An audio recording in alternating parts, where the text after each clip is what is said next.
On a frozen mountain night in Colorado, Jake Mason, broken, haunted by war, sat with a loaded gun and a letter to his son, seconds from ending it all. Then three desperate strangers pounded on his door, a terrified CEO and her two daughters, running from killers in a snowstorm. The moment he opened that door, four lives collided in ways none of them could predict. What happened next turned a suicide into a siege, a coward into a warrior, and a goodbye letter into a second chance. This is their story, a story of redemption written in gunfire and grace. Stay with me until the end and comment below what city you're watching from. I want to see how far this story travels. The wind screamed through the pines like a wounded animal, hurling snow against the windows of the cabin with such force that the glass rattled in its frames. Jake Mason didn't hear it anymore. He'd stopped hearing most things 3 weeks ago, around the time the bank took his truck, his business, and the last shred of dignity he'd been clinging to since Kandahar. The cabin was dark except for the dying embers in the fireplace and the small circle of light from the oil lamp on the table.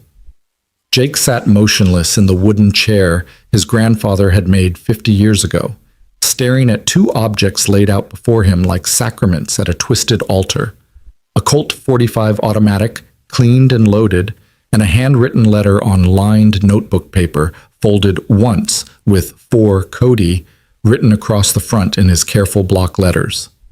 His hands didn't shake. That surprised him. He'd expected trembling, some physical manifestation of fear or doubt, but there was nothing. Just cold, heavy certainty settling over him like the snow settling over the mountains outside. 10 years since he'd left the Marine Corps. 5 years since the nightmares got bad enough that Emma took Cody and left. 3 years since the construction business failed. 3 months since he'd last seen his son. And tonight, Christmas Eve, though he'd barely registered the date, tonight was the end. Jake picked up the letter, unfolded it, and read his own words for perhaps the 100th time. Cody, I'm sorry doesn't cover it, buddy. I know that. By the time you read this, you'll be old enough to understand that sometimes being sorry isn't enough. Sometimes the weight gets too heavy, and the strongest thing a man can do is set it down. I want you to know that every bad thing that happened, the drinking, the yelling, me not being there when you needed me, none of that was your fault. You were the best thing I ever did in this life. The only thing I got right. Your mom loves you more than anything, and she'll make sure you grow up good and strong and better than I ever was. Don't remember me like this. Remember the camping trips, the baseball games, the way I used to make you laugh doing that stupid Chewbacca impression. Remember that your dad loved you more than life itself. That part was always true. Be brave, be kind, be the man I couldn't figure out how to be. Love always, Dad. He folded it again carefully and set it back down next to the gun. The letter would be enough. It would have to be. Emma would find it when she came to clean out the cabin. He'd left the deed and keys in an envelope with his lawyer, along with instructions that surprised even him with their thoroughness. For a man planning to eat a bullet, he'd been remarkably organized about the aftermath. The cabin would go to Cody when he turned 18. There was a small life insurance policy through the VA that would pay out for suicide after 2 years. He'd checked, and it had been 4. $25,000. Not much, but enough for college, maybe. Enough to say he'd tried to leave something behind besides wreckage and questions. Jake's hand moved toward the Colt, fingers wrapping around the familiar grip. He'd carried an M9 Beretta in Afghanistan, but this .45 had been his grandfather's sidearm in Korea, handed down like a grim inheritance to the Mason men who went to war and came back changed. His grandfather had died at 78, peacefully, surrounded by family. Jake wouldn't make it to 42. He pulled the slide back slightly, confirming what he already knew. Round in the chamber, safety off. The gun was ready. He wasn't sure he was, but that didn't seem to matter anymore. Outside, the wind rose to a shriek. The temperature had dropped to near zero, according to the last weather report he'd heard 2 days ago, before he'd stopped checking such things. The storm was supposed to be historic. 2 feet of snow, maybe 3, with drifts twice that high. The access road would be impassable for days. No one would find him until after New Year's at the earliest. Good. Let the cold preserve him. Let the snow cover everything white and clean and quiet. Jake raised the gun, the barrel surprisingly warm in his grip despite the freezing cabin. He pressed it against his right temple, angled slightly upward the way he'd been trained. Quick, clean, no room for error. His finger found the trigger, and he closed his eyes. Cody's face in the hospital, minutes after being born. 7 pounds, 3 ounces, squalling and red and perfect. Emma laughing at their wedding, her dress simple, her smile radiant. The mountains outside this cabin at sunrise, painted gold and purple and impossible. He squeezed, bang, bang, bang. The sound exploded through the cabin, and Jake's eyes flew open, his heart lurching sideways in his chest. For one disorienting second, he thought he'd done it, that this was the afterlife, that death sounded like pounding on a door. Then his combat training kicked in, snapping him back to razor focus. Those weren't gunshots. Someone was at the front door. "Please!" A woman's voice, muffled by wind and walls, but desperate enough to cut through both. "Please, someone help us!" Jake lowered the gun slowly, his hand steady even as his mind reeled. No one should be out there. The nearest neighbor was 8 miles down the mountain. The road had been closed since noon. Who the hell? "My daughters are freezing, please!" He was moving before conscious thought caught up, the Marine in him overriding everything else. He set the gun down, grabbed the oil lamp, and crossed to the door in 4 long strides. His hand hesitated on the deadbolt for just a moment, some paranoid corner of his mind wondering if this was a setup, a robbery, something worse.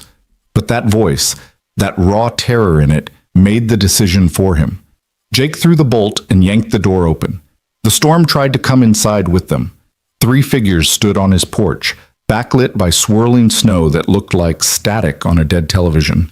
A woman, tall and dark-haired, her expensive-looking coat torn at the shoulder and dusted white with ice.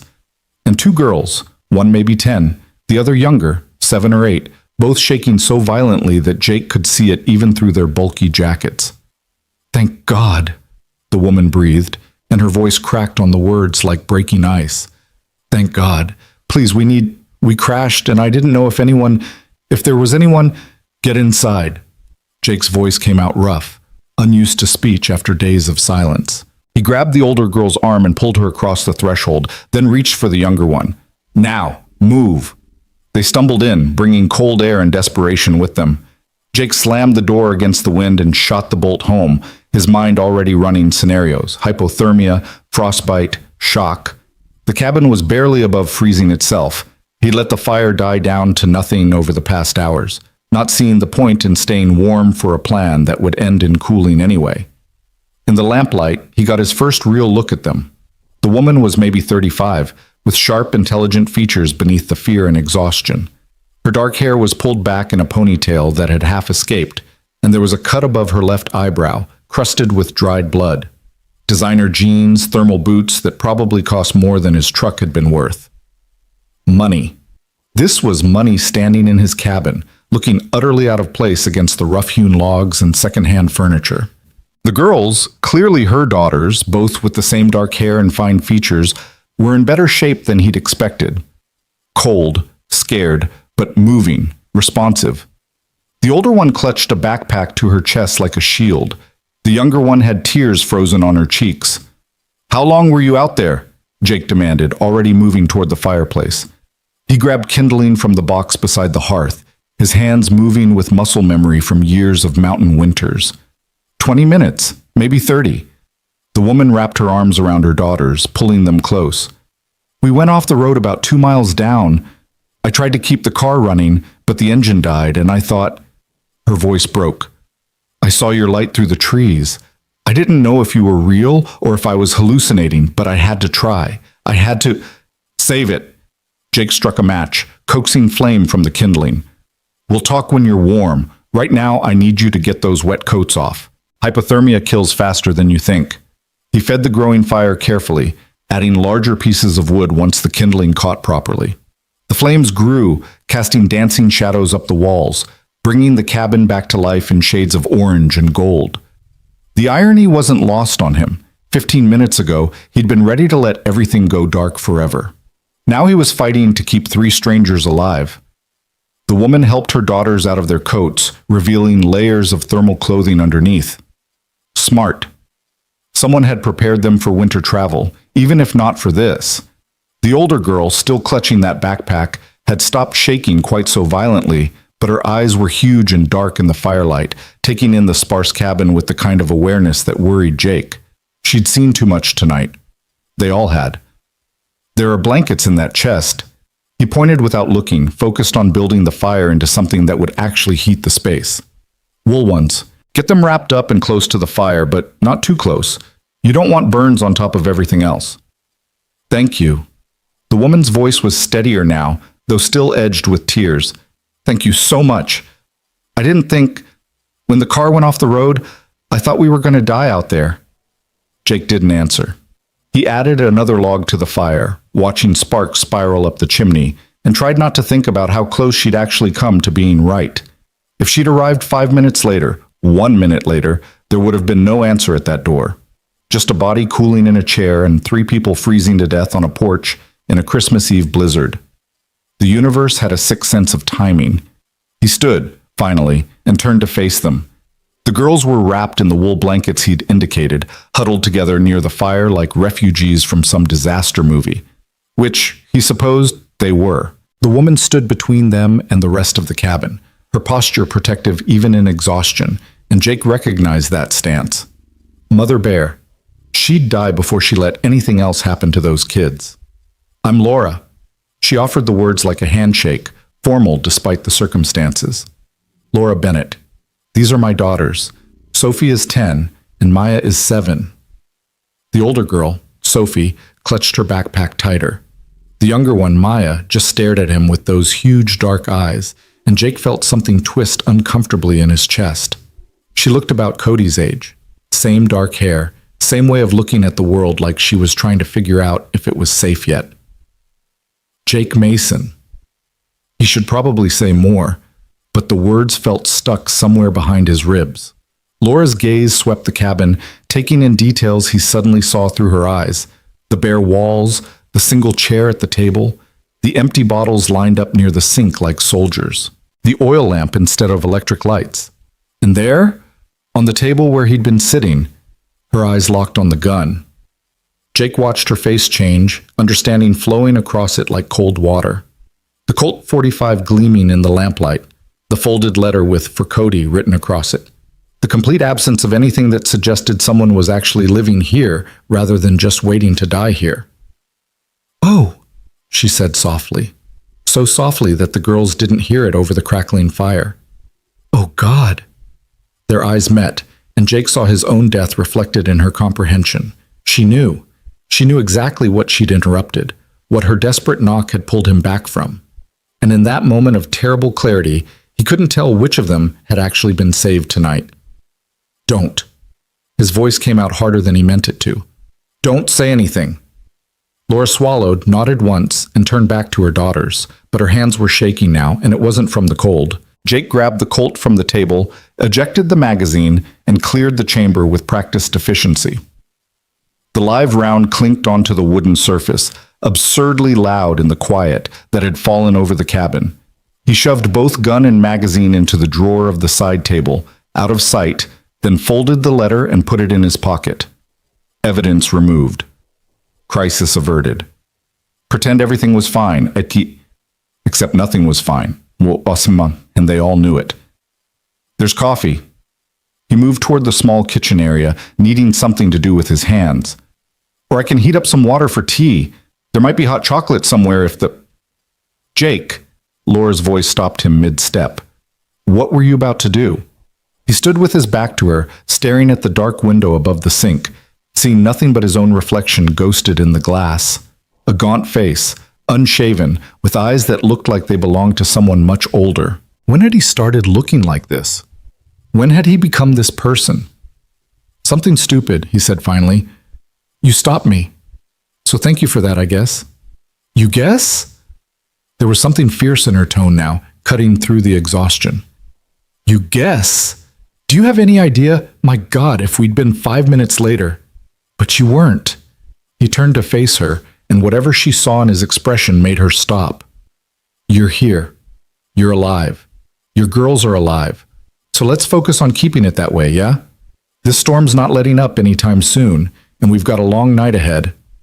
Sophie spoke for the first time, her voice small but clear. Is your name really on the letter? Jake's chest tightened. What? The letter you put in your pocket. It says for Cody. Is that your name or someone else's? Smart kid, observant, the kind of intelligence that would serve her well in life and keep her parents up at night with worry. Jake knew the type. He'd been that type once, before Kandahar taught him that some things were better left unnoticed. Someone else's, he admitted. My son. Where is he? Sophie, Laura's hand touched her daughter's shoulder, a gentle warning. That's not... He lives with his mom, Jake interrupted. She's better at this than I am. The whole parenting thing. The whole life thing, honestly. Sophie studied him with those two old eyes. Were you going to kill yourself? Sophie! Laura's face went white. Oh my God, you can't just... It's okay.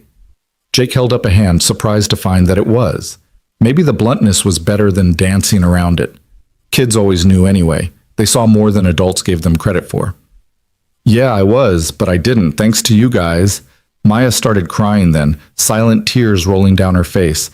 And Jake felt like the worst kind of bastard for making a 7-year-old confront adult darkness on Christmas Eve. But what was he supposed to do? Lie? Pretend? The evidence was right there. The gun, the letter, the complete and utter absence of anything that suggested tomorrow was worth seeing. Hey, no. He crouched down, getting to her eye level, the way he used to with Cody. No crying, okay? I'm fine now. You saved me. All three of you saved me by knocking on that door. You're like superheroes. We don't feel like superheroes, Sophie muttered. We feel like we're running for our lives. The words dropped into the cabin like a stone into still water, and Jake felt the temperature shift. Not the physical temperature. The fire was doing its job, warming the space back to something approaching comfortable. But something else. Something dangerous. He stood slowly, his attention sharpening, years of combat experience suddenly screaming at him that he'd missed something crucial. What do you mean, running? Laura's face closed down, walls slamming into place behind her eyes. Nothing. She didn't mean, Mom. Sophie's voice was steady, adult in a way that broke something inside Jake's chest. He just told us he was going to kill himself. I think we can tell him why we're really here. Sophie, it's not safe. We went off the road because someone was chasing us, Sophie said, ignoring her mother's protest. Black SUVs, 2 of them. They forced us off at that hairpin turn near Dead Man's Drop. Mom kept driving even after the airbags went off, but the car died and we had to run. We've been running for 3 hours. The cabin seemed to shrink around them, and Jake felt the old instincts kicking in, the ones that had kept him alive in Helmand Province and kept his squad breathing through 18 months of asymmetric warfare, the ones he'd thought were dead, buried under whiskey and pills and despair. Black SUVs, he repeated slowly. Professional? Laura closed her eyes. Very. How many men? I don't know. I didn't stop to count. 4 in the first vehicle, at least. I didn't see the second one clearly. Jake's mind was already moving, running threat assessments, calculating response options. The cabin was defensible. Single story, stone foundation, limited approaches. But it was also isolated, cut off by the storm, with no backup and no support. Against professional operators that made it either a fortress or a tomb, depending on how things played out. Why? He demanded. Why were they chasing you? Who are you people? Laura opened her eyes, and Jake saw something in them he recognized. The look of someone who'd crossed a line they couldn't uncross, made a choice that couldn't be unmade. He'd worn that look himself in the mirror for years.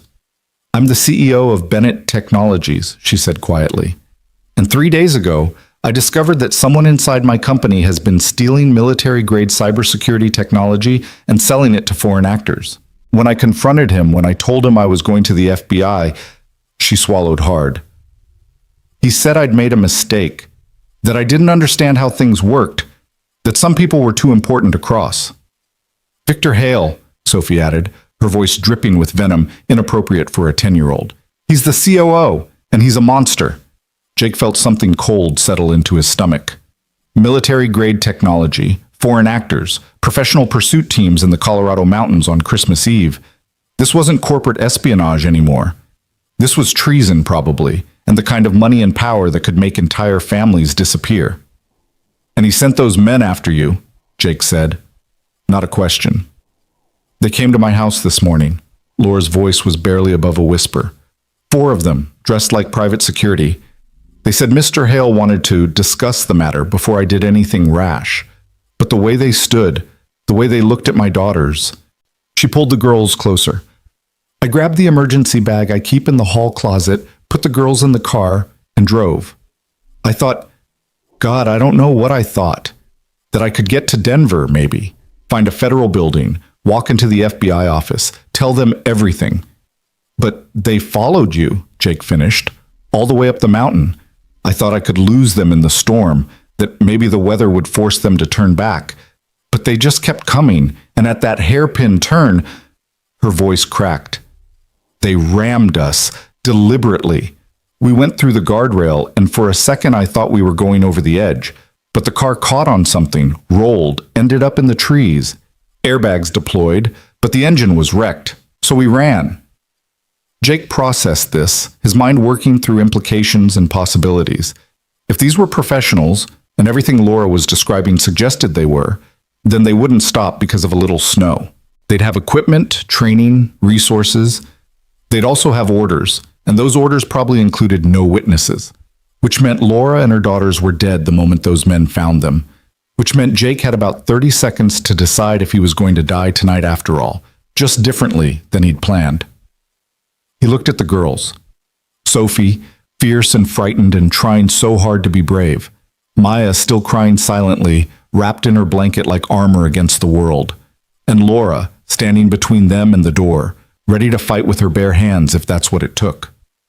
He thought about Cody, who'd be opening presents tomorrow morning, or today morning technically, since midnight had probably come and gone, without his father. Who'd grow up with the story of the dad who gave up, who couldn't hack it, who chose a bullet over breakfast. And he thought about the letter in his pocket, with all its careful apologies and empty promises about being brave. Be brave, be kind, be the man I couldn't figure out how to be. How long since they lost track of you? Jake asked. Laura blinked, thrown by the shift in his tone. What? The men chasing you, how long since they knew where you were? Maybe 2 hours? We kept to the trees, avoided the roads. I was trying to put distance between, but they know you're in this area, and there are only so many structures on this mountain. They'll search them all, systematically, until they find you. Jake moved to the window, peering out at the storm. Visibility was maybe 20 feet in the swirling snow. That storm's your friend right now. It's slowing them down, making thermal imaging useless, forcing them to move carefully. But it won't stop them. So what do we do? Laura's voice was steady, but Jake could hear the fear underneath. He turned back to face them, and something must have shifted in his expression because Sophie's eyes went wide. You said you crashed your car, Jake said. Did it burn? Anything to make them think you died in the wreck? No, we just ran. Then they know you're alive. They know you're on foot. And they know you need shelter. He moved to the side table, pulled open the drawer, and took out the Colt. Laura flinched, but Jake just reinserted the magazine and chambered around with a smooth motion. Which means they're coming here. Maybe not tonight. Maybe the storm buys us until morning, but they're coming. You want to fight them? Laura stared at him like he'd lost his mind. There are at least 4 of them, probably more. We should run. We should... Run where? Jake's voice was flat, factual. You've got 2 kids who are already half frozen, 0 supplies, and a blizzard that'll kill you in an hour without proper gear. Those men out there are trained, equipped, and motivated. You'd be dead before you made it a mile. So we just wait here to die? No.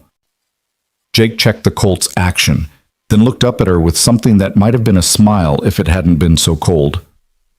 We wait here to fight. This cabin's defensible. I know the terrain. I've got weapons, ammunition, and about 20 years of experience keeping people alive in worse situations than this. You're one man, Laura protested. I'm a Marine, Jake corrected quietly. And Marines don't leave people behind. The words hung in the air between them, weighted with meaning Jake was only beginning to understand himself. 20 minutes ago, he'd been ready to abandon everything, his son, his life, whatever remained of his honor and purpose. But But these three strangers had knocked on his door and changed the equation. They needed him, actually needed him, in a way nothing and no one had needed him in years. And maybe, that meant something. Sophie spoke up, her voice small but determined. You'll really fight for us? Even though you don't know us? Jake looked at her fierce young face so full of fear and hope, and thought about Cody, about what he'd want someone to do if Cody was the one running through a snowstorm with killers on his heels. Yeah, he said simply. I'll fight. Then what do we do? Laura asked. Jake's mind shifted into operational mode, the same cold clarity that had kept him alive in Kandahar flowing back like it had never left. First, we fortify. Windows, doors, sight lines. Then we prepare fallback positions and escape routes in case they breach. Then we wait, and we watch. And if they come, he met Laura's eyes. If they come, I do what I'm good at. Which is?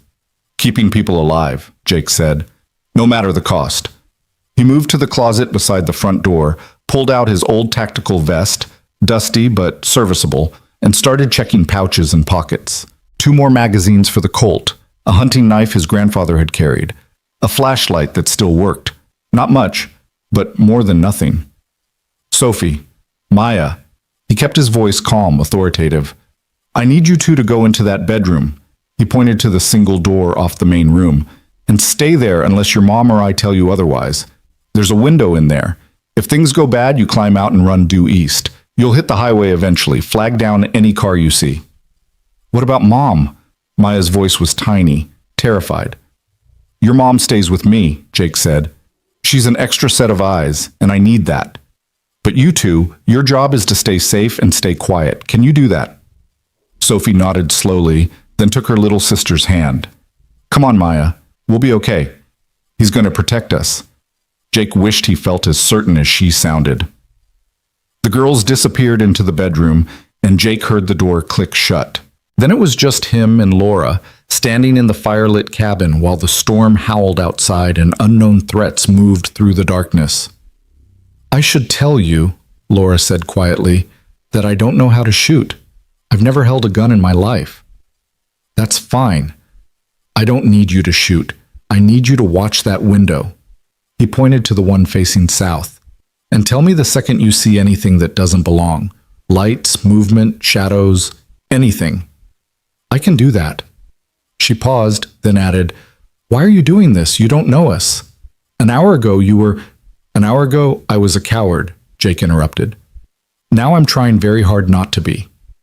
So let me do this, okay? Let me be useful for once.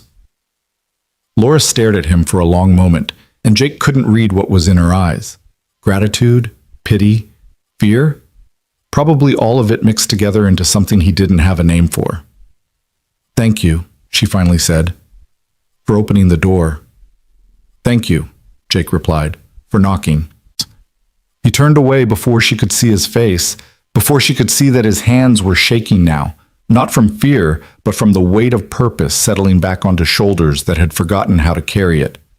For months he'd felt like he was drowning, like every breath was borrowed time he didn't deserve.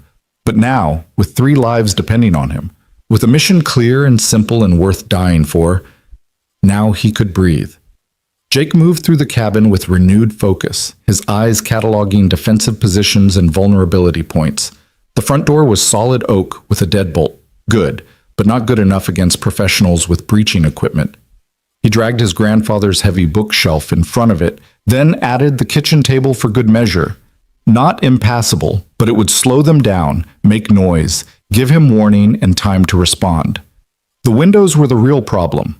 Old single-pane glass, large enough for a man to climb through. Jake checked the storm shutters.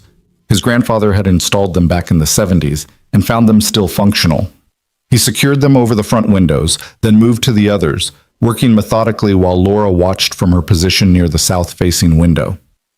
Tell me about this Victor Hale, Jake said as he worked. What kind of resources does he have access to? Laura's reflection in the glass showed tension in every line of her body. Virtually unlimited. Bennett Technologies has government contracts worth billions. Victor oversees most of them. He could hire private military contractors, bribe officials, make entire investigations disappear. But he can't make you disappear without raising questions, Jake pointed out. You're the CEO. People would notice. Not if I died in a tragic accident during a Christmas Eve road trip with my daughters. Laura's voice was bitter. Icy mountain roads, terrible storm, grieving COO steps up to ensure the company's legacy continues. Very neat, very convenient. Jake secured the last shutter and turned to face her. Except you didn't die. You made it here. And that changes things. Does it? We're still trapped in a cabin in the middle of nowhere, with men hunting us and no way to call for help. Actually, Jake moved to the closet again, pushing aside winter coats and emergency supplies until he found what he was looking for. His grandfather's old CB radio, dusty but potentially functional. My grandfather was a ham radio enthusiast. This thing might still work. He carried it to the table, plugged it in, and flipped the power switch. Static crackled from the speaker. Faint, but there. Jake adjusted the frequency, trying to remember the emergency channels from his days in the Corps. Breaker, breaker. This is Jake Mason broadcasting from the old Mason cabin on Timber Ridge Road, he said into the microphone. We have an emergency situation. 3 civilians in danger, potential hostile forces in the area. Requesting immediate law enforcement and emergency services response. Over. Nothing but static answered him. Jake tried again, adjusting the frequency, boosting the gain. This is Jake Mason broadcasting on emergency frequency. We need help at the Mason cabin, Timber Ridge Road, approximately 8 miles south of Winter Park. Civilians in danger, please respond. Over. More static. Then, faintly, a voice emerged from the crackling. Copy that. Can barely... Can you... Yes. Jake leaned closer to the radio. This is Jake Mason. We need immediate assistance. Armed hostiles pursuing 3 civilians. Request law enforcement response. Over. The voice faded in and out. Jake Mason. Trying to... Roads closed. Earliest response. When? Jake demanded. How long until you can get here? Storm? Maybe morning? Hold tight. The signal dissolved back into static, and no amount of adjusting could bring it back. Jake slammed his palm against the table in frustration. Morning? Laura repeated hollowly. They might get here by morning. Might, Jake confirmed, which means we're on our own until then. He checked his watch, 2:47 a.m. At least 3 hours until dawn, longer until anyone could reasonably attempt the access road. 3 hours minimum that they had to hold out. 3 hours against an unknown number of professional killers who wouldn't hesitate to murder 2 children if it meant keeping their secrets safe. Jake returned to the window, peering out through a gap in the shutters. The snow was still falling hard, visibility almost zero. He couldn't see the tree line, couldn't see more than a few feet beyond the porch. They could be out there right now, circling, preparing, and he wouldn't know until... A flicker of light in the distance. Just a flash, there and gone, maybe 100 yards out. Laura, Jake said quietly, get the girls, now. Move them to the bedroom and tell them to stay absolutely silent. What did you see? Flashlight. Maybe a headlamp. Someone's out there. He pulled the Colt from his waistband and moved to the other window, checking angles. They're doing reconnaissance, mapping the cabin's layout before they move in. Laura disappeared into the bedroom. Jake heard urgent whispers, stifled crying quickly hushed.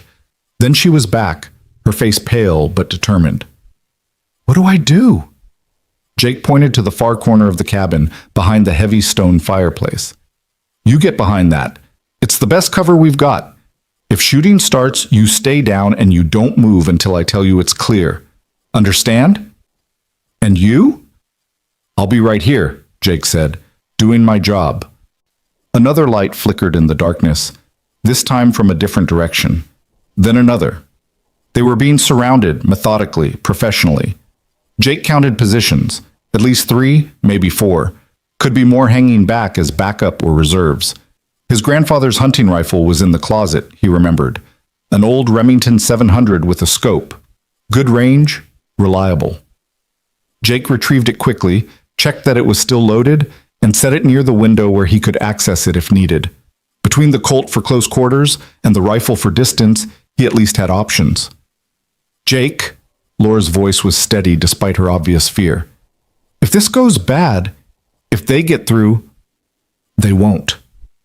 But if they do, promise me you'll save the girls, not me, them. Jake looked at her, this woman he'd met less than an hour ago, and saw the same thing he'd seen in mirrors for 5 years, someone ready to die if it meant protecting what they loved. I promise, he said, that I'm going to save all 3 of you, or I'm going to die trying. Those are the only 2 options. A sound outside, soft, almost inaudible under the wind, but Jake's trained ears caught it. Footsteps crunching in snow, trying to be quiet and failing. Someone was approaching the cabin from the north side. Jake moved to that window, staying low, weapon ready. Through the gap in the shutters, he could just make out a figure in the darkness, bulky with cold weather gear and tactical equipment. The figure moved carefully, deliberately, a rifle held at the ready. Professional. Military or ex-military. Someone who knew what they were doing. Jake's finger tightened on the Colt's trigger, but he didn't fire. Not yet. Once the shooting started, there was no taking it back, no de-escalation possible. And despite everything, despite the threats and the danger and the clear intent of these people, some part of him still hoped this could end without more death on his conscience. The figure reached the side of the cabin and paused, pressing against the wall. Jake tracked him through the window, waiting, his breath steady despite the adrenaline screaming through his system. Then a voice, amplified by a megaphone, shattered the mountain silence.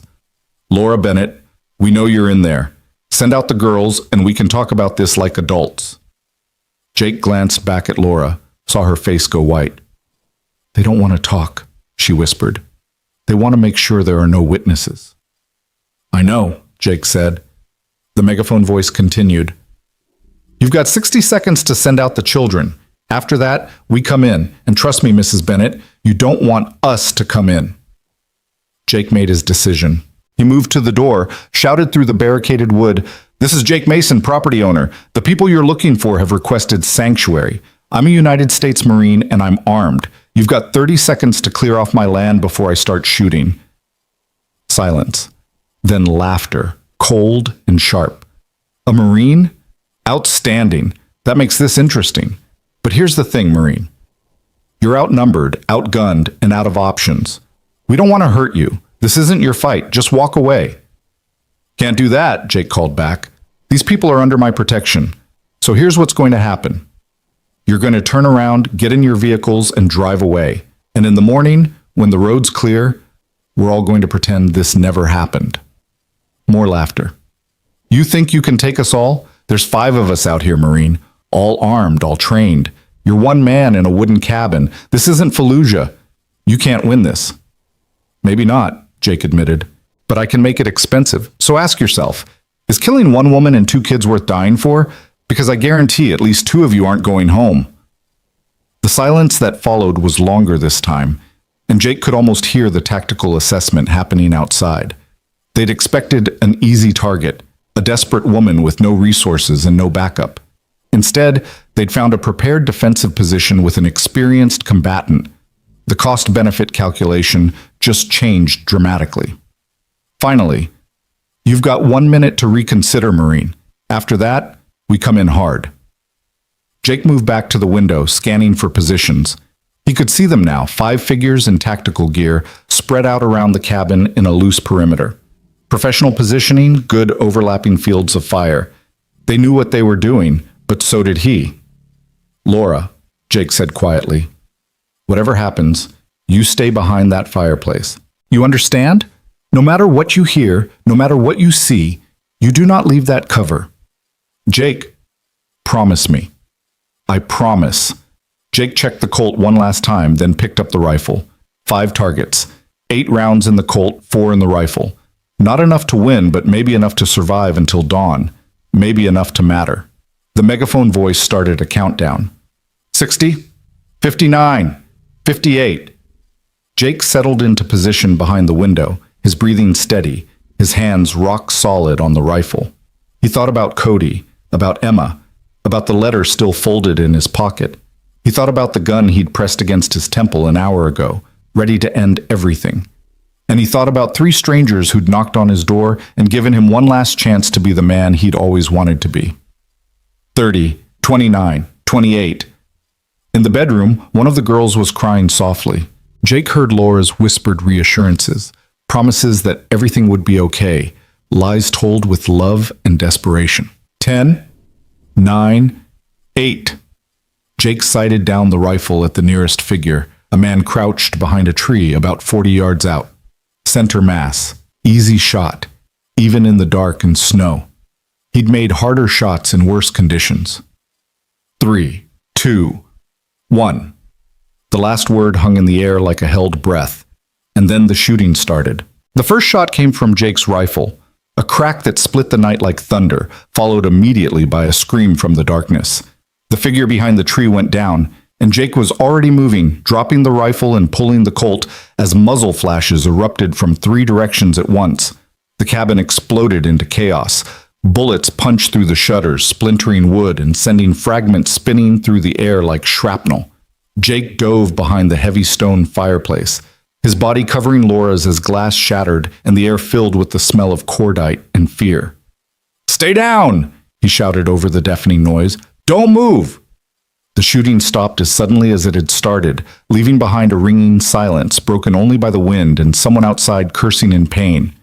Jake risked a glance around the fireplace edge. The shutters were Swiss cheese now, useless for cover, but at least obscuring sightlines. 4 shadows moved in the darkness, regrouping, reassessing. He dropped one. 4 left. Not great odds, but better than 5. "Last chance, Marine!" The megaphone voice was angry now, the professional veneer cracking.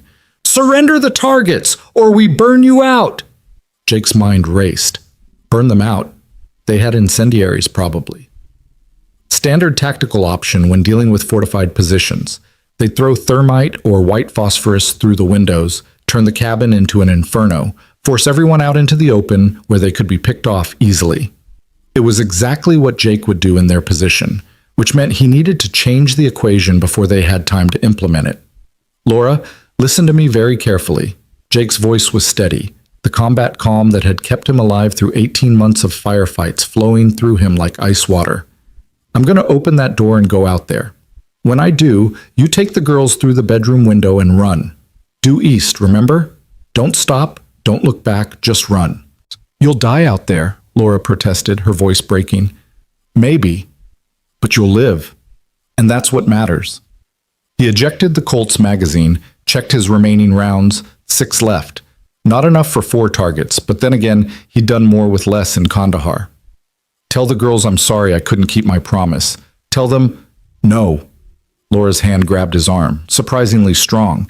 "No, there has to be another way. We can—" An explosion of breaking glass cut her off as something crashed through the north window, trailing sparks and white smoke. Jake saw it in the half-second before it hit the floor. A thermite grenade, military grade, the kind that burned at 4,000 degrees and couldn't be extinguished with water. "Move!" He shoved Laura toward the bedroom, then lunged for the grenade, scooped it up with his bare hand, the heat already searing his palm, and hurled it back through the shattered window in one desperate motion. It detonated outside in a blast of white fire that turned night into noon, screams following as someone caught the edge of that inferno. Jake's hand was a mass of blistered pain, but he had no time to process it. Another window shattered, the south one this time, and 2 figures in tactical gear came through fast and professional, weapons up and scanning for targets. Jake fired twice. The first man went down with a bullet through the throat, gurgling and thrashing. The second returned fire, and Jake felt something punch his left shoulder, spinning him partially around. He fired again, again, again, emptying the magazine into center mass until the second man collapsed backward through the window he'd just entered. 3 down, 2 left, and Jake was out of ammunition for the Colt. He dropped the empty pistol and scrambled for the rifle, his wounded shoulder screaming protest with every movement. Blood ran hot down his arm, soaking through his shirt, but his right hand still worked, and that was all that mattered. He grabbed the Remington, worked the bolt, and brought it up just as the front door, barricade and all, exploded inward in a shower of splinters. The breaching charge had been perfectly placed, blowing the lock and hinges simultaneously. The heavy bookshelf toppled backward, and through the smoke and debris came the last 2 men, moving like ghosts, weapons tracking for targets with mechanical precision. Jake fired from the hip, the rifle's recoil savage against his wounded shoulder. One man twisted sideways as the bullet caught him in the ribs, not fatal, but enough to put him down temporarily. The other returned fire, and Jake felt the world tilt as something hit him high in the chest, just below the collarbone. He went down hard, the rifle clattering away across the floor. The pain was distant, abstract, his body pumping so much adrenaline that shock insulated him from the worst of it. He could see the ceiling, could see smoke swirling in the firelight, could hear Laura screaming his name from somewhere that seemed very far away. The remaining operative moved into his field of vision, a young guy, maybe 30, with cold professional eyes above a tactical mask. He pointed his rifle down at Jake's face, and Jake could see his finger tightening on the trigger. This was it. The end. After everything, he was going to die on his grandfather's cabin floor, and Laura and the girls would follow him into darkness within minutes. He'd failed. Again. Just like he'd failed his squad, failed his marriage, failed his son. The operative's head exploded. The shot came from the bedroom doorway, impossibly loud in the enclosed space. The operative collapsed sideways, and there stood Laura, Jake's hunting rifle clutched in her shaking hands, her face spattered with blood that wasn't hers, her eyes wide with shock and horror and fierce maternal rage. "I said I couldn't shoot," she gasped. "I lied." The other operative, the one Jake had hit in the ribs, was struggling to his feet, reaching for his sidearm with his good hand. Jake tried to move, tried to warn Laura, but his body wouldn't respond properly. Everything felt heavy, sluggish, like moving through deep water.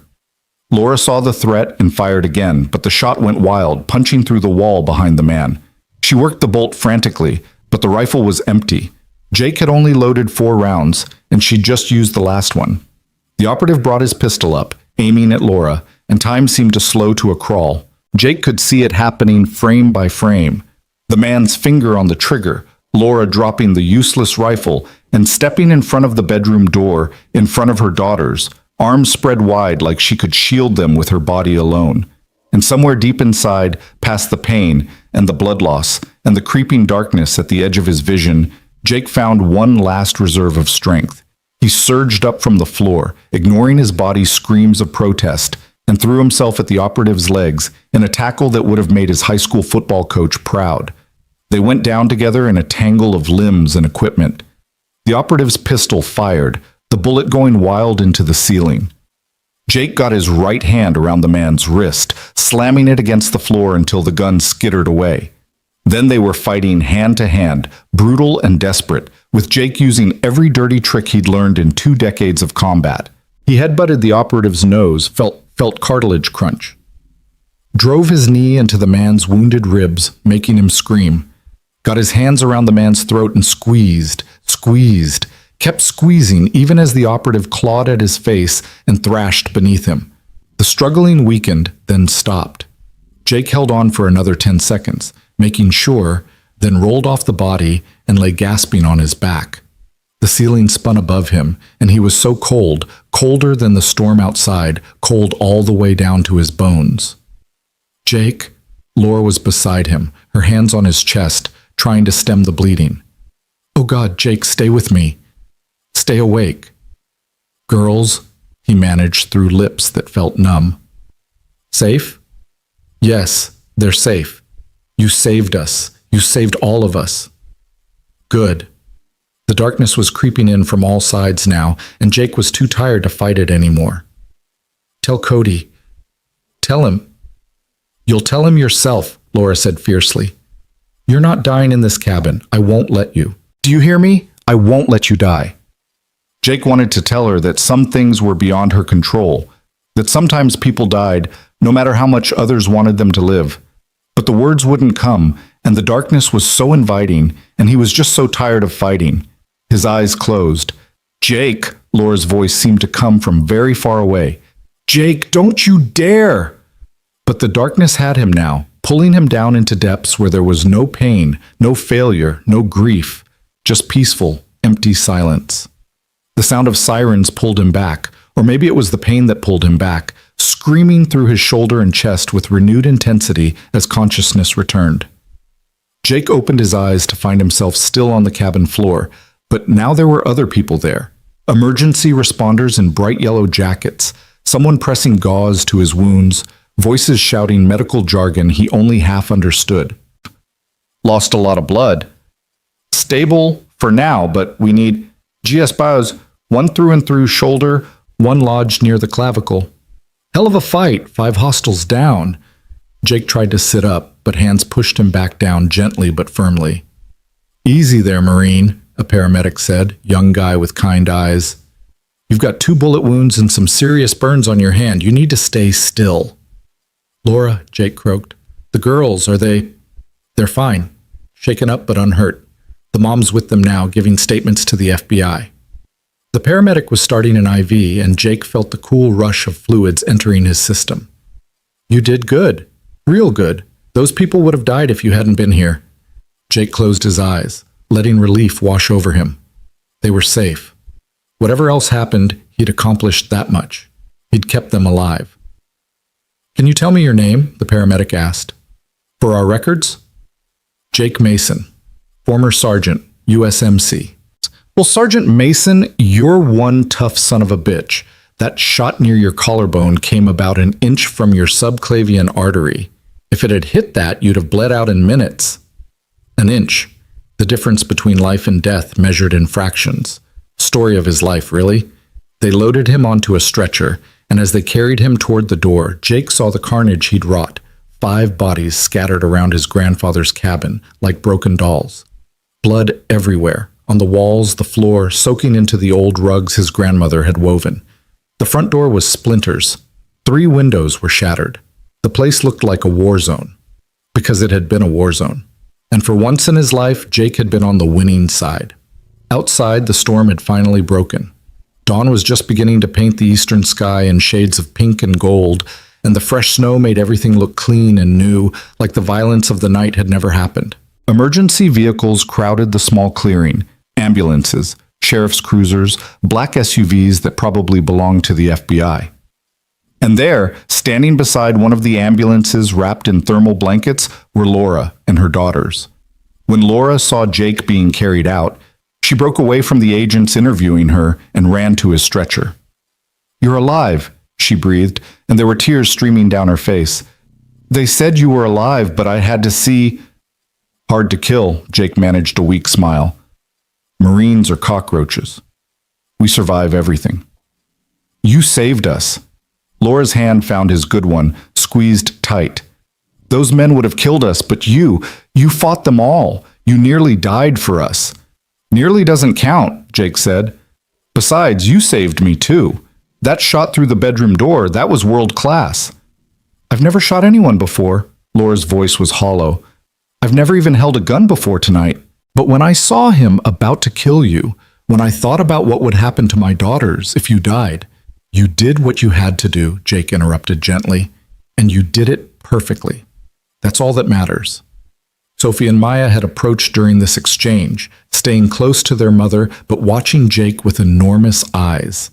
He tried to smile at them, but wasn't sure his face was cooperating properly. Thank you, Sophie said, her voice small but steady. For keeping your promise. For protecting us. Yeah, Maya added, her voice barely a whisper. You're a hero. Jake wanted to tell them he wasn't a hero, that heroes didn't spend their nights staring at loaded guns and writing goodbye letters.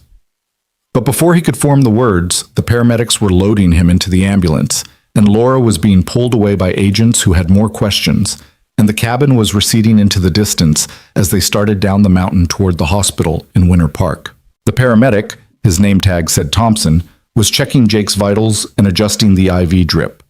You're stable enough for transport, he said, but you're going to need surgery to remove that bullet near your collarbone, and that hand, that's a pretty serious burn. Thermite? Yeah. Had to throw it back before it turned the cabin into a furnace. Thompson whistled low. That's hardcore. Most people would have frozen up. Most people weren't Marines, Jake said, then paused. Actually, that's not true. Most people would have done the same thing if their friends were in danger. Being a Marine just means I practiced it more. The ambulance hit a bump and pain flared through Jake's shoulder hard enough to make his vision gray out for a moment. When it cleared, Thompson was adjusting something on the IV. Gave you a little something for the pain, the paramedic explained. Should make the ride easier. Jake felt the medication working, dulling the sharp edges of agony into something more manageable. His thoughts started to drift, floating on the pharmaceutical tide, and he found himself thinking about the letter still folded in his pocket, soaked now with blood and sweat. "Hey," he said to Thompson, "can you do me a favor?" "Depends on the favor." "There's a letter in my right pocket. Can you give it to the FBI agents? Tell them to burn it, or shred it. I don't care, just make sure it doesn't exist anymore." Thompson reached into Jake's pocket carefully, extracted the folded paper, and examined it. "For Cody," he read. "That your son?" "Yeah." "What's the letter say?" Jake closed his eyes. "Things that aren't true anymore. Things I was wrong about. Just, please make sure it goes away." "I can do that," Thompson said quietly. "But maybe instead of destroying it, you should write a new one. Tell your son the truth about tonight. Tell him his dad's a genuine hero." "I'm not... Brother, you killed 5 men who were trying to murder a woman and 2 kids. You took 2 bullets doing it. If that's not heroic, I don't know what is." Jake wanted to argue, but the medication was pulling him down into a warm, fuzzy place where argument seemed less important than rest. His last conscious thought before sleep claimed him was that maybe, just maybe, Thompson had a point. Maybe the story didn't have to end with a bullet and a letter. Maybe there could be other endings, better ones, the kind where broken people got second chances and children didn't grow up without fathers. Maybe hope wasn't just for other people after all.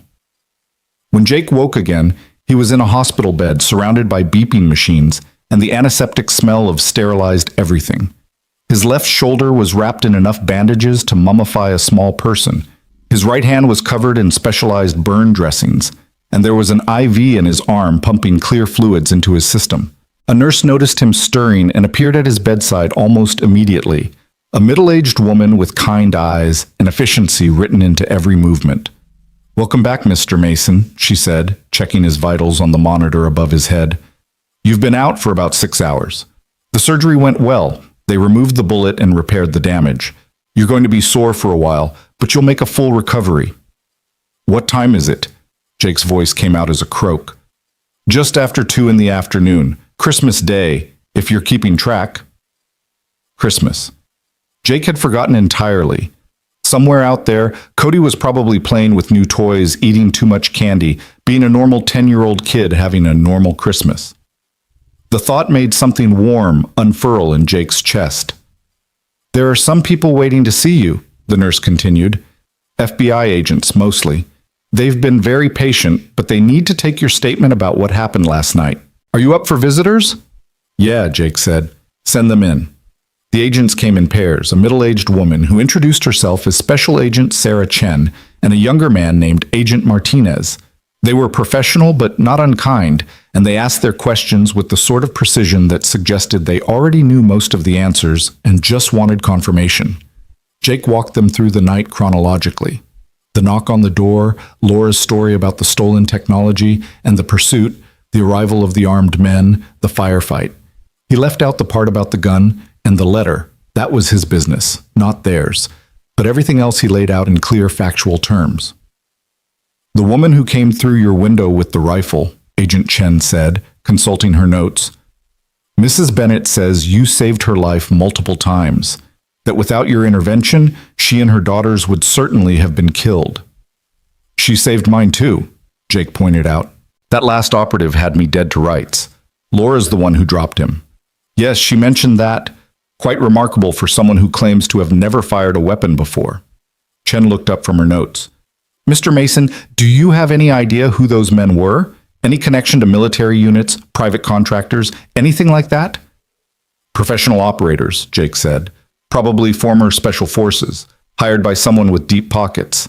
They moved like they'd done this kind of work before. But I didn't recognize any of them personally, if that's what you're asking." Martinez spoke up for the first time. "We've identified them through fingerprints and facial recognition. All 5 were former military, 3 Army Rangers, 1 Navy SEAL, 1 Marine Force Recon. They'd been working for a private security firm called Sentinel Solutions for the past 2 years. "Let me guess," Jake said. "Sentinel Solutions has ties to Victor Hale." "Extensive ties," Chen confirmed. Hale has been using them for corporate security for years. We're currently tearing apart both organizations looking for evidence of the technology theft Mrs. Bennett reported. And Mr. Hale himself is in custody, though his lawyers are already trying to claim he knew nothing about what happened on that mountain. But you don't believe that. Not for a second. But belief and proof are different things, especially when you're dealing with someone as wealthy and connected as Victor Hale. Chen closed her notebook. That's where you come in, Mr. Mason. Your actions last night kept our key witnesses alive.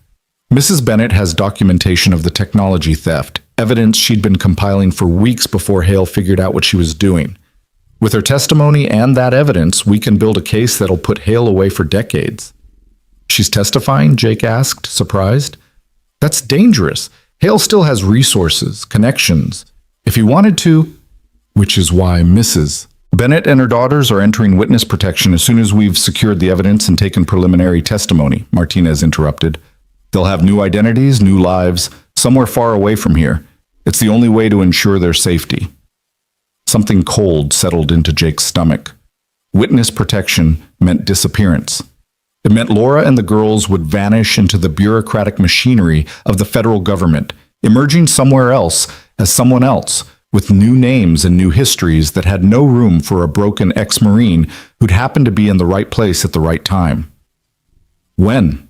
He asked quietly. Within the week, Chen said. We're moving fast because we don't know how many other people Hale has on his payroll. The longer Mrs. Bennett stays visible, the greater the risk. Jake nodded, processing this. It made sense. It was the smart play, the safe play.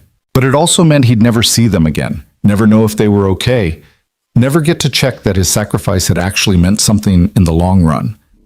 Does Mrs. Bennett know about this? He asked. She's being briefed right now, Martinez said, and she asked to see you, actually. Once we're finished here, she'd like to visit if you're up for it. Yeah, Jake said. I'd like that. The agents asked a few more questions, details about the cabin's layout, specifics about who fired first, technicalities about when Jake had felt his life was in danger, before finally declaring themselves satisfied. They promised to keep him updated on the case and left their cards in case he remembered anything else important. After they left, Jake lay in the hospital bed staring at the ceiling and trying to sort through the tangle of emotions in his chest. Relief that Laura and the girls would be safe. Sadness that he'd never see them again. Strange pride that he had done something that mattered, that his last-ditch stand in a mountain cabin might actually result in justice being served. And underneath it all, something he hadn't felt in years. Purpose. The sense that his life had meaning beyond the next bottle or the next nightmare. That maybe he was worth more than a bullet and a goodbye letter. A soft knock at the door pulled him from his thoughts. "Come in," he called. Laura entered quietly, looking exhausted but composed. She'd cleaned up since the mountain, no more blood spatter, fresh clothes that someone had probably loaned her, but her eyes still carried the weight of what they'd witnessed. "Hey," she said softly. "Hey yourself." Jake tried to sit up straighter and immediately regretted it as pain lanced through his shoulder. "The FBI said you wanted to talk?" "I did. I do." Laura pulled a chair close to the bed and sat down. "I wanted to say thank you, properly. Not in the chaos of ambulances and crime scenes, but here, when I could actually think straight enough to find the right words." "You already thanked me. On the mountain. That wasn't enough. That couldn't possibly be enough for what you did." Laura's hands twisted in her lap, and Jake recognized the nervous gesture. He'd seen it before in soldiers trying to process traumatic experiences. "You were seconds from killing yourself when we knocked on that door. I saw the gun, the letter. I knew what you were planning, and instead of telling us to go away, instead of finishing what you'd started, you let us in. You protected us. You nearly died for us." "Nearly doesn't count," Jake said again, but his heart wasn't in the flippancy this time. "It counts to me." Laura met his eyes, and Jake saw something fierce burning in their depths. "It counts to Sophie and Maya. You gave us our lives back, Jake, and I will never, ever forget that." They sat in silence for a moment, the weight of unspoken things hanging between them like smoke. Finally, Jake said, "The agents told me you're going into witness protection." "Yes, It's the only way to stay safe while the prosecution builds their case. Victor has too many resources, too many people who owe him favors. If we stay visible, we're targets. I understand. It's smart. But it means I'll never be able to repay you properly, Laura continued, and now there were tears gathering at the corners of her eyes. I'll never be able to check on you, to make sure you're okay, to know if... Her voice broke. To know if you found reasons to keep living. Jake felt his own throat tighten. I found one pretty good reason last night. Turns out I'm not as useless as I thought. Turns out maybe I've got something left to give. You have so much to give, Jake, so much, and I wish... Laura stopped, swallowed hard. I wish I could stay and help you see that. Help you build something better than what you had before. But I can't. And that's killing me. You've already helped, Jake said quietly. More than you know. Before you knocked on that door, I was convinced that the world would be better off without me. That my son would be better off without me. But you showed me something different. You showed me that there are still people worth fighting for, causes worth bleeding for. That maybe I'm not as broken as I thought. Laura reached out and took his good hand in both of hers. Promise me something. Anything. Promise me you'll get help. Real help. Therapy, medication, whatever it takes. Promise me you'll fight as hard for yourself as you fought for us. Jake looked at their joined hands, at this woman he'd known for less than 12 hours, but who'd somehow seen straight through to the core of him. I promise, he said, and meant it. I'll fight. And promise me you'll see your son, that you'll use this... She gestured at the hospital room, at his bandaged injuries, at everything that had happened, as proof that you're worth knowing, that you're worth loving. Laura, promise me, Jake. He closed his eyes, thinking about Cody's face, about Emma's disappointed expression the last time they'd spoken, about all the ways he'd failed as a father and a husband. And then he thought about the 5 men lying dead in his grandfather's cabin, about the lives he'd saved, about the fact that he was still breathing despite every reason not to be. I promise, he said. Laura leaned forward and kissed his forehead gently, a gesture that was somehow both maternal and intimate. Thank you, she whispered, for everything. Thank you, Jake replied, for knocking. She left shortly after that, wiping tears from her face, and Jake watched her go with a strange mixture of grief and gratitude. He'd never see her again, never know what names she and the girls took, what city they ended up in, whether they were happy in their new lives. But he'd know that somewhere out there 3 people were alive because he'd chosen to open a door instead of pulling a trigger. That had to count for something. That had to matter. The door opened again, and Jake expected another nurse or maybe more agents with follow-up questions. Instead, Emma walked in with Cody at her side. Jake's heart stopped. His son had grown in the 3 months since he'd last seen him, taller, his face losing some of that little boy roundness and taking on hints of the young man he'd become. He wore a new jacket that Jake didn't recognize, new shoes, and he clutched a small wrapped present in his hands like a talisman. Emma looked older too, tired in a way that had nothing to do with physical exhaustion. But she was still beautiful, still the woman Jake had fallen in love with a lifetime ago, before war and trauma had turned him into someone she couldn't recognize. Emma, he said hoarsely. Cody, what are you... how did you... The FBI called me this morning, Emma explained, staying close to the door like she might need to bolt. They told me what happened, what you did. She paused, seemed to gather herself. And Cody insisted on coming to see you. It's Christmas, and he wanted to give you your present. Cody stepped forward hesitantly, like approaching a wild animal that might spook. Dad, are you okay? The word, Dad, not Jake, not your father, but Dad, nearly broke him. Jake blinked hard against sudden tears and nodded. Yeah, buddy, I'm okay. Just a little banged up. The FBI lady said you saved 3 people from bad guys. Cody's eyes were enormous. She said you were a hero. I don't know about hero, Jake started, but Emma cut him off. You are, she said firmly. Whatever else has happened, whatever mistakes you've made, what you did last night was heroic.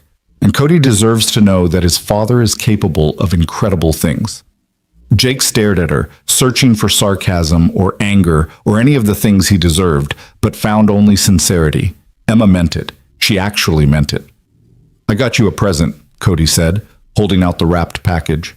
"Mom said we probably wouldn't see you today, but I made her wrap it anyway just in case. Can I give it to you?" "Of course," Jake managed. Cody approached the bed carefully and set the present on Jake's lap.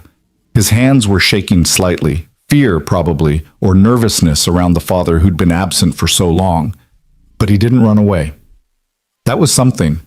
That was more than Jake had hoped for. Jake unwrapped the present one-handed, awkward with the bandages and the IV, and found a framed drawing inside. It showed two stick figures, one tall, one small, standing in front of what was recognizably his grandfather's cabin. At the top, in Cody's careful printing, "My dad is brave." "I drew it last week," Cody explained, "before I knew about the bad guys and everything. I just wanted you to know that I think you're brave, even when you're sad, even when things are hard."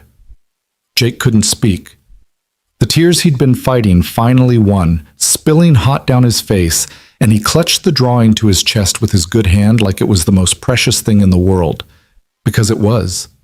Because his son, his beautiful, perceptive, incredibly kind son, had seen past the drinking and the anger and the absence to something worth believing in. "Thank you," he whispered. "This is the best present I've ever gotten." Cody smiled, tentative but real, and Jake saw Emma's expression soften behind him. Maybe this could be the beginning of something. Not a return to what they'd had before, because that was gone and good riddance to it, but something new, something better, something built on honesty and effort instead of nostalgia and obligation. "Can I hug you?" Cody asked. "Or will it hurt your ouchies?" Jake laughed, the sound unexpected and slightly hysterical. "Yeah, buddy, you can hug me. Just be gentle, okay?" Cody climbed carefully onto the bed and wrapped his arms around Jake's good side, his small body warm and solid and real. Jake hugged back with his right arm, ignoring the pain from his burns, and breathed in the smell of his son's shampoo and Christmas cookies and hope. "I love you," Jake said into Cody's hair. "I'm sorry I haven't been good at showing it lately, but I love you so much and I'm going to do better, I promise." "I love you too, Dad," Cody mumbled into Jake's shoulder. "And you don't have to be perfect. You just have to try." Out of the mouths of babes, Jake thought. When had his 10-year-old become wiser than him? Emma approached the bed slowly, her eyes glistening. "The FBI also mentioned that you were in a bad place last night," she said quietly, pitched for Jake's ears only. "That if those people hadn't arrived when they did..." Jake met her gaze. "Yeah, I was. I'm sorry you had to find out that way." "Don't be sorry. Be better." Emma's hand touched his uninjured shoulder gently. "Get help, Jake. Real help. Not just for Cody, not just for me, but for yourself. You deserve that. You deserve to be okay." "Laura said the same thing," Jake admitted. "Smart woman. You should listen to her." Emma glanced at Cody, who'd settled against Jake's side like he belonged there. "We should go soon. Visiting hours are almost over and you need rest. But maybe we could come back tomorrow? If you're still here?" "I'd like that," Jake said. "I'd really like that." They stayed for another 20 minutes, talking about small things. Cody's new video game, Emma's job, the Christmas dinner Jake was missing, before finally departing with promises to return. Jake watched them go with that same mixture of grief and gratitude he'd felt when Laura left. But this time there was also possibility. This time there was hope. After they were gone, after the nurse had checked his vitals one more time and dimmed the lights for sleep, Jake lay in the hospital bed holding Cody's drawing and thought about everything that had happened in the last 24 hours. The gun, the letter, the desperate knock at the door, the firefight, the blood and the fear and the moment when he'd been certain he would die. And then the aftermath. Agents and ambulances, Laura's gratitude, Cody's drawing, Emma's cautious optimism. The sense that maybe, just maybe, his life wasn't over after all. That maybe the story could have a different ending than the one he'd written. Tomorrow he'd start making calls. He'd find a therapist who specialized in PTSD. He'd look into veteran support groups. He'd talk to his lawyer about the business, see if there was any way to resurrect what he'd lost or build something new from the ashes. He'd call Emma and set up a regular visitation schedule with Cody. He'd do all the things that healthy, functional people did to build lives worth living. But tonight, Christmas night, he just held his son's drawing and let himself feel grateful. Grateful to be alive. Grateful to have mattered. Grateful that when 3 strangers knocked on his door in a snowstorm, he'd chosen to answer. The last thing Jake thought before sleep claimed him was that he needed to write a new letter. Not a goodbye letter this time, but a hello. Something that said, I'm still here, and I'm fighting, and I think maybe I'm going to win this time. Something that started with hope instead of ending with despair. Tomorrow, he thought. Tomorrow, I'll write it. And for the first time in years, tomorrow felt like a promise instead of a threat. Jake spent 3 more days in the hospital before the doctors cleared him for discharge. 3 days of physical therapy for his shoulder, wound care for his burns, and a parade of visitors that left him exhausted and strangely hopeful in equal measure. Emma and Cody came every afternoon, staying longer each time, the awkwardness between them gradually dissolving into something that felt almost like family again. The FBI agents checked in twice more with updates on the case against Victor Hale, and each time they seemed more confident that the evidence would hold. Laura didn't visit again. Jake understood why. She was already being moved into the witness protection pipeline, her identity being systematically erased and rebuilt somewhere in the bureaucratic depths of the federal system. But on his last morning in the hospital, a nurse brought him an envelope that had been left at the front desk. Inside was a single sheet of paper with Laura's handwriting, neat and precise despite what must have been written in haste. Jake, by the time you read this, we'll be gone. New names, new city, new lives. The agents say it's the only way to stay safe, and I believe them. But I couldn't leave without telling you one more time what you did for us. You gave us our lives back, not just by fighting those men, though God knows that would have been enough, but by showing us that there are still good people in the world. People who will stand up when it matters. People who will sacrifice everything for strangers simply because it's the right thing to do. Sophie wants you to know that you're the bravest person she's ever met. Maya drew you a picture of a superhero that I had to leave behind because the agent said no personal items, but please know she thinks you have a cape and everything. And I want you to know that you saved more than 3 lives that night. You saved yourself too, even if you don't realize it yet. The man who opened that door wasn't the same man who was sitting with a gun minutes before. Something changed in you when you chose to fight instead of surrender. Hold on to that. Build on it. Become the person you were always meant to be. I wish I could stay and watch you do it. I wish I could be there when you reconcile with your son, when you rebuild your business, when you finally accept that you're worthy of happiness. But wishing doesn't change reality, and reality is that we have to disappear to survive. So this is goodbye, Jake Mason. Thank you for everything. Thank you for opening the door. Thank you for fighting. Thank you for being exactly who we needed when we needed it most. Live well. Be happy. And know that somewhere out there, 3 people are thinking of you and wishing you all the best that life has to offer. With gratitude and affection, Laura P.S. The agents tell me that Hale's lawyers are already trying to negotiate a plea deal. They're scared, which means the evidence is solid. You didn't just save our lives, you helped bring down someone who was selling American military secrets to our enemies. You're a hero, whether you accept that label or not. Jake read the letter 3 times, then carefully folded it and put it in his wallet next to Cody's drawing. 2 pieces of paper that represented 2 different futures. One that was ending before it could really begin, and one that was just starting to open up with possibility. The nurse who delivered the envelope lingered in the doorway. "Everything okay?" she asked. "Yeah," Jake said, surprised to find he meant it. "Everything's going to be okay." He discharged him that afternoon with a prescription for pain medication he had no intention of filling. He'd learned the hard way what happened when broken men tried to medicate their way to peace, and instructions to follow up with his primary care physician in 2 weeks. Emma picked him up in her sensible sedan, Cody bouncing in the back seat with barely contained excitement. "Can Dad come to our house?" Cody asked before Jake had even closed the passenger door. "Please? Just for dinner? I want to show him my room and my new games and—" "Cody, your dad just got out of the hospital," Emma interrupted gently. He probably wants to go home and rest. But Jake surprised them both by saying, "Actually, dinner sounds great, if the invitation's still open." Emma glanced at him, something complicated moving behind her eyes. "Are you sure? You look exhausted." "I am exhausted," Jake admitted. "But I'm also tired of being alone. And I'd really like to see Cody's room if that's okay." "Yes!" Cody pumped his fist in victory, and Emma couldn't quite suppress her smile. "Okay then, dinner it is, but we're ordering pizza because I am not cooking after the day I've had."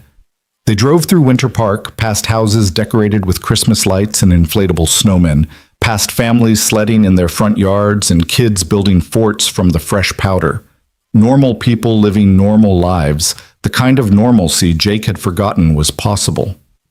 3 days ago, he'd been ready to exit this world permanently. Now he was riding in his ex-wife's car, listening to his son chatter about Minecraft, heading towards something that felt almost like home. Emma's house was smaller than the one they'd shared during their marriage, a modest 2-bedroom in a quiet neighborhood where all the houses looked vaguely similar. But it was clean and warm and decorated with the kind of care that spoke of someone making the best of their circumstances. Cody's artwork covered the refrigerator, and there was a small Christmas tree in the corner, still draped with lights and ornaments. "The tree's still up," Jake observed. "We had Christmas morning here, but Cody wanted to wait to take it down until you could see it," Emma explained. "He decorated most of it himself this year." Jake looked at his son, at the pride shining in his eyes, and felt something crack open in his chest. "It's beautiful, buddy. Best tree I've ever seen." Cody beamed and grabbed Jake's good hand. "Come on, I'll show you my room." The next hour passed in a blur of video game demonstrations, detailed explanations of Pokemon card values, and a tour of Cody's impressive Lego creations. Jake sat on his son's bed and listened and nodded and asked questions, his wounded shoulder throbbing, but his heart feeling lighter than it had in years.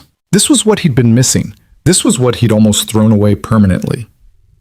When the pizza arrived, they ate at Emma's small dining table like a real family, passing plates and napkins and falling into conversation that felt almost natural. Cody dominated the discussion with stories about school and his friends and the new Star Wars movie he wanted to see, but occasionally Emma would catch Jake's eye and something would pass between them. Not romance, not anymore, but recognition. An acknowledgement that they were both trying, both doing their best to build something good from the wreckage of what they'd lost. After dinner, after Cody had been sent to brush his teeth and get ready for bed despite his protests that it was still early, Emma and Jake stood in the kitchen doing dishes in companionable silence. "He really missed you," Emma said quietly, her hands deep in soapy water. "Even when you were at your worst, even when I had to keep him away for his own safety, he never stopped asking about you, never stopped hoping you'd get better." "I don't deserve that kind of loyalty," Jake said. "Maybe not. But you have it anyway." Emma rinsed a plate and handed it to him to dry. "The question is what you're going to do with it." Jake thought about the letter in his wallet, about Laura's words about becoming the person he was meant to be. "I'm going to get help," he said. "Real help. I already made an appointment with a therapist who specializes in PTSD, and I'm going to start going to the VA support group meetings." Emma's hand stilled in the water. "Really?" "Really. I've spent too long pretending I could handle this on my own. Clearly, that doesn't work." He set the dried plate in the cabinet. "And I want to see Cody regularly, every week, if that's okay with you. I want to be part of his life again." "Jake?" Emma turned to face him, her expression uncertain. "I want that too. God knows I want that. But I need to know you're serious. I need to know you're not going to show up for a few weeks and then disappear again when things get hard." "I can't promise I won't struggle," Jake said honestly. "I can't promise there won't be bad days or setbacks or times when I want to give up. But I can promise I'll keep fighting. I can promise I won't quit on him again." "Or yourself," Emma added softly. "Don't quit on yourself either." "Or myself," Jake agreed. They finished the dishes in silence, and then Cody appeared in his pajamas demanding that his dad read him a bedtime story. Jake followed his son into the small bedroom and settled carefully on the edge of the bed. And for the next 20 minutes, he read about dragons and knights and brave heroes who faced impossible odds. When Cody's eyes started to droop, Jake set the book aside and pulled the covers up to his son's chin. "Dad?" Cody's voice was sleepy, blurred at the edges. "Are you going to be okay now? For real?" Jake smoothed his son's hair back from his forehead, the gesture familiar and achingly precious. "Yeah, buddy, I'm going to be okay. It might take some time, and it might be hard, but I'm going to do everything I can to get better." "Good," Cody yawned hugely, "because I want you to come to my baseball game next month. Mom signed me up for Little League." "I'll be there," Jake promised. "Front row, cheering the loudest." "Even louder than Coach Stevens? He's really loud." "Even louder than that." Cody smiled and closed his eyes, and within minutes his breathing had evened out into sleep. Jake sat there for a long moment, watching his son's peaceful face, before finally standing and quietly leaving the room. Emma was waiting in the living room, and she'd called him a cab. "I figured you shouldn't be driving yet," she explained, "with the pain medication and everything." I'm not taking the pain medication," Jake said, "but you're right about the driving. Thank you." They stood awkwardly by the door, neither quite sure how to end the evening. Finally, Emma said, "This was good. Today. Seeing you with Cody, seeing you trying, it was really good. Can we do it again? Next week, maybe?" "Let's start with phone calls," Emma suggested. "You call Cody 3 times a week, just to talk. Then next weekend you can come by for a few hours. We'll build slowly, make sure the foundation is solid before we try to construct anything bigger. Does that work?" It wasn't what Jake had hoped for. Some part of him had been harboring fantasies of immediate reconciliation, of stepping back into the life he'd lost like the intervening years had never happened. But it was realistic, and it was fair, and it was more than he'd had this time last week. "That works," he said. "Thank you, Emma, for giving me another chance." "Thank Cody," she replied. "He's the one who never gave up on you. I just finally decided to stop standing in his way." The cab pulled up outside and Jake stepped out into the cold December night. As he settled into the back seat and gave the driver his grandfather's cabin address, he realized he was actually looking forward to going home. Not with dread or resignation, but with something that felt almost like anticipation. The cabin looked different in the darkness, or maybe Jake was different, seeing it with new eyes. The front door had been replaced by a contractor the FBI had arranged, but the bullet holes in the walls remained, stark reminders of what had happened here. The bloodstains had been professionally cleaned, but Jake knew where they'd been. He'd always know. But as he walked through the space, turning on lights and stirring the embers in the fireplace back to life, he didn't feel haunted. He felt grateful. This cabin had been meant to be his tomb, but instead it had become the place where he'd remembered how to fight, where he'd found a reason to keep breathing, where he'd discovered that maybe he wasn't as broken as he'd believed. Jake made coffee and sat in his grandfather's chair, the one he'd been sitting in with a gun 3 days ago, and pulled out his phone. The VA support group met Thursday evenings at a church in Denver. He'd learned from a quick internet search. That was tomorrow night. He could make that drive, sit in a circle with other veterans who understood what it was like to come home changed, and maybe start the long process of healing. His finger hovered over the contact information, then he did something he hadn't done in months. He called his sponsor from the AA meetings he'd stopped attending 6 months ago. "Jake?" Tom's voice was surprised and cautious. "Is that really you?" "Yeah, Tom. It's me. I know I dropped off the face of the earth, and I know you probably think I'm dead or using or—" "I heard about what happened on the mountain," Tom interrupted. "Everyone in the program heard. One of the nurses at the hospital is in the fellowship. She mentioned it at a meeting. Said you saved 3 people from armed killers while you were dealing with your own stuff." Jake didn't know what to say to that. "Are you calling because you're ready to come back?" Tom asked gently. "Because your chair's still here, man. We never gave up on it." "I'm ready," Jake said, and the words felt like a weight lifting. "I'm really ready this time." "Good. There's a meeting tomorrow morning at 10 if you can make it. And Jake, I'm proud of you. Not just for what you did on that mountain, but for making this call. That took guts." They talked for another 20 minutes, Tom catching Jake up on the group, and Jake giving the abbreviated version of his last few months. When they finally hung up, Jake felt like he'd taken the first real step forward, instead of just treading water or sliding backward. He spent the rest of the evening making calls and sending emails. He contacted the therapist his doctor had recommended, and scheduled an initial consultation for the following week. He reached out to his lawyer about the business, asking what it would take to get his contractor's license reinstated. He sent a message to his old foreman, asking if any of the crew might be interested in working together again if Jake could get things running. By the time he finally went to bed, it was past midnight and his shoulder was throbbing from overuse, but his mind felt clearer than it had in years. He had a plan. He had appointments. He had reasons to wake up tomorrow morning and the morning after that, and all the mornings stretching ahead into a future that no longer looked like a prison sentence. Jake dreamed that night, but for once they weren't nightmares of Kandahar. Instead, he dreamed of Laura and her daughters somewhere safe, living ordinary lives under ordinary names. He dreamed of Cody hitting a home run while Jake cheered from the stands. He dreamed of his grandfather's cabin rebuilt and restored, filled with light and laughter instead of darkness and despair. When he woke on Thursday morning to sunlight streaming through the repaired windows, Jake lay in bed for a moment, just breathing, just being alive, just feeling grateful that when 3 desperate strangers had knocked on his door in a snowstorm, he'd chosen to answer instead of checking out permanently. The AA meeting was exactly as he remembered. Bad coffee, uncomfortable folding chairs, and a circle of people who understood addiction in ways that civilians never could. When it was Jake's turn to share, he told them about the gun and the letter and the knock at the door. He told them about fighting for 3 lives and discovering that maybe his own life was worth fighting for too. "I'm Jake," he said, his voice steady despite the emotion churning in his gut. "I'm an alcoholic and an addict, and I'm 63 days sober."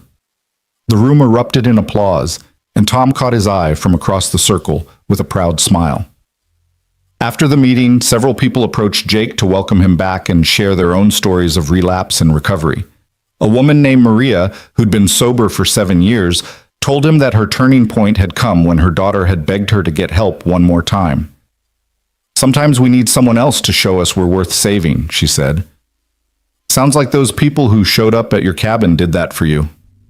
"They did," Jake agreed, "and now I have to figure out how to live up to that."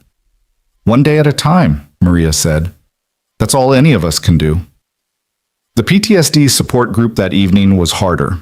Sitting in a room full of veterans who carried the same invisible wounds he did, listening to their stories of flashbacks and hypervigilance and relationships destroyed by trauma, it forced Jake to confront things he'd been avoiding for years. He didn't share during his first meeting, just listened and absorbed and felt less alone than he had in a very long time. Afterward, a former Army Ranger named Marcus approached him in the parking lot. "You're the guy from the news," he said without preamble. "The Marine who killed 5 contractors trying to murder that CEO." Jake tensed, unsure where this was going. "Yeah, that's me. I wanted to tell you something." Marcus's expression was serious, intense. "I've been coming to these meetings for 2 years, and every single week I wonder if it's worth it. If any of this is worth it. If I should just end it and stop being a burden to everyone who has to deal with my broken ass." "Marcus, but then I heard what you did. How you were literally seconds from suicide when someone knocked, and you chose to fight instead. You chose to matter." Marcus's eyes were bright with unshed tears. "And I thought, if that guy can turn it around in the space of a few minutes, if he can go from wanting to die to being willing to die for strangers, then maybe I can figure out how to keep breathing for one more day." Jake didn't know what to say. He'd never thought of himself as inspirational, never imagined that his desperate last stand might mean something to anyone beyond the 3 people he'd saved. "You helped me," Marcus said simply. "Without knowing it, without trying, you helped me. So thank you. And keep coming to these meetings, because I guarantee you're not the only one here who needs to hear your story." They exchanged numbers, and Jake drove home in a daze. It was one thing to save lives in the moment, in the heat of combat when there was no time to think or question. But it was something else entirely to realize that his survival might matter to people he'd never met, that his choice to keep fighting might inspire others to do the same. The days that followed fell into a rhythm that felt almost normal. Jake went to AA meetings 3 times a week and the PTSD group every Thursday. He started physical therapy for his shoulder and occupational therapy for his burned hand. He called Cody every Monday, Wednesday, and Friday without fail, conversations that started awkward but gradually grew easier. He met with his therapist twice a week, and did the hard work of unpacking decades of trauma and grief and self-loathing. It wasn't easy. There were days when he woke up and the weight of everything seemed crushing, when the idea of getting out of bed felt impossible. There were nights when the nightmares came back and he woke gasping and reaching for weapons that weren't there.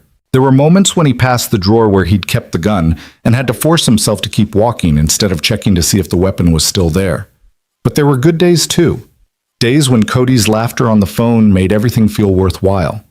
Days when the physical therapy showed real progress and he could lift his arm higher than the day before.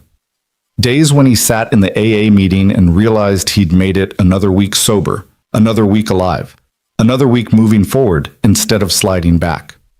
2 weeks after his discharge from the hospital, Jake's lawyer called with surprising news. The insurance company is willing to settle, she said without preamble. The accident that bankrupted your business, turns out the other driver's coverage is actually going to pay out. It's not everything you lost, but it's enough to clear your debts and maybe get you started again. Jake sat down heavily in his grandfather's chair. How much? $75,000 after legal fees.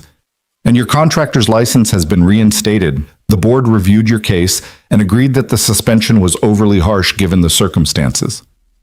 $75,000. Not a fortune, but enough to buy equipment, hire a small crew, start taking jobs again. Enough to rebuild instead of just surviving. There's something else, his lawyer continued. The FBI called me yesterday. They wanted you to know that Victor Hale took a plea deal. 25 years in federal prison for espionage, conspiracy, and attempted murder. No parole eligibility for at least 15 years. What about Laura? Jake asked. Is she safe now? They didn't give me details, but the impression I got was that with Hale behind bars and his organization dismantled, the threat level has dropped significantly. Whether that means she can come out of witness protection or not, I don't know. Jake thanked her and ended the call, then sat staring at the fireplace for a long time. Hale was in prison. Laura and her daughters were safe. And Jake had enough money to start rebuilding his life in concrete, practical ways. It felt like the universe was conspiring to give him reasons to keep going, like every door he approached was opening instead of slamming shut. The following Saturday, Emma invited him to Cody's Little League practice. Jake stood behind the backstop with the other parents, watching his son field ground balls and take awkward swings at batting practice, and felt a fierce pride that had nothing to do with athletic prowess and everything to do with just being present. Being there. Being the dad he'd promised to be. He's getting better, Emma observed, standing beside Jake with her arms crossed against the early spring chill. Last week he couldn't catch anything. Now he's at least getting his glove in the right position. He looks great, Jake said, and meant it. You look better too, Emma said quietly. Healthier. Like you're actually sleeping. Some nights, Jake admitted, the therapy helps, and staying sober helps, and having a reason to get up in the morning definitely helps. Emma glanced at him, something calculating in her expression. Jake, can I ask you something? When you were sitting in that cabin with the gun, what changed? What made you answer the door instead of finishing what you'd started? Jake thought about this, trying to find words for something that had happened mostly on instinct. I don't know if anything changed in that exact moment, he said finally. I think I was just so used to responding to emergencies that I did it automatically. Someone was in danger, someone needed help, and I reacted before I could think about it. But you could have sent them away, Emma pressed. After you saw what the situation was, you could have told them you couldn't help and closed the door. I could have, Jake agreed.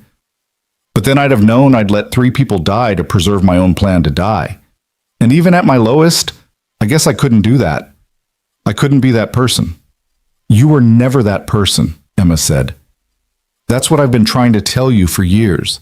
The drinking, the anger, the depression, that wasn't the real you. That was the broken you. The real you is the man who opens doors for strangers and fights impossible odds to protect people he doesn't know. I don't know if there's a difference, Jake said. I think maybe I'm both people, the broken one and the fighter. And I'm trying to figure out how to be more of the second and less of the first.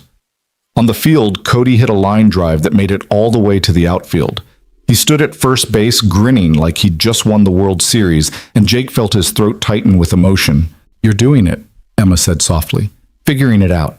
And for what it's worth, I'm proud of you. The words hit harder than any of the bullets from that night in the cabin.